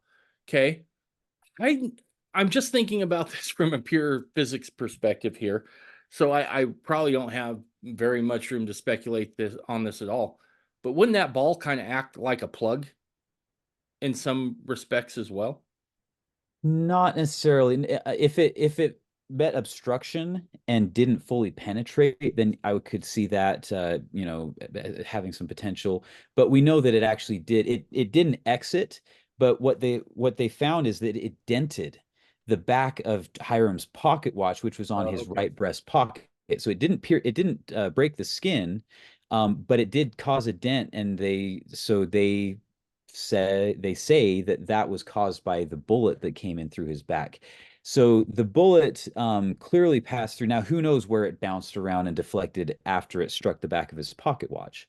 Um, but it certainly, it wouldn't have been a hole. It wouldn't have plugged that hole. I think that like I presented, it's far more likely there had to have been some bleeding around the Right. hole. There had to have been. But But ice and we know that sawdust. yes, ice and sawdust would have, so the sawdust would have absorbed a lot of that away. The ice would have kept it from the stain from like seizing in and becoming permanent in the fabric. And interestingly, we do have all those blood stains around his neck from the head wounds that Hyrum sustained. And so it's not that they just scrubbed harder in the back. No, it's because if he was laying on his back, only the back would have had the Right. cold, the benefit of that cold, which arrests the staining effect of blood. Whereas up here, they weren't able to wash out afterward. Absolutely. Dude, good stuff. I like it. I hope everyone can see past this now. Yeah. It's just, it's borderline silly at this point. And It's just, you have to, it's what you want to believe. mhm. If you're going to buy into this, it's because you want to, and you really want to not have to accept polygamy. And I get it. Polygamy is not an easy principle. It's not a pleasant thing. It involves incredible amounts of sacrifice, and you know, it's not easy by design. But that's the only, like, getting back to Justin Griffin's motive. I think that this was all basically uh a ruse. He was trying to lay a rational seeming foundation to lay the groundwork for his eventual anti-polygamy narrative. I can't, I mean, and that's, he has now on the record admitted that's what his part 3 is going to be about, is anti-polygamy, and and basically anti-Brigham and the 12, which now becomes, like you said at the beginning, anti-temple ordinances, anti-higher principles. And if you throw all of that out, there is still a lot of depth and beauty to Mormonism, but dang, you have lost the fullness. You're just settling for the partialness. I mean, I'll be honest. I guess I see that a little worse than what you do. You get rid of the higher ordinances, right? The temple worship and everything else. You're left, and this isn't to slam on Protestantism. I know a lot of great Protestants, but you basically get Protestantism with a few extra things. It's regression, not progress, for Right. sure. Yep, absolutely. Eternal progression, that you're taking several steps back. Awesome. So, yeah. All right, dude. Well, good stuff. I'll let you get to bed now. It's pushing 11, I think. I appreciate it, brother. All Always right. worth it, though. It is. It's always fun. I like it. So, and I want to say this: if someone wants to really try to present other evidence, I'm here. Give me a call. I'm here for that too, dude. I'd love to. If you wanted to have a debate, anybody, this is a standing invitation. Anybody from that side and sees that perspective, love to have that conversation. Let's do it on the record, though. Perfect. All right, man. Well, you have a good night. Likewise. All right. See you, Bye, Dave. everybody.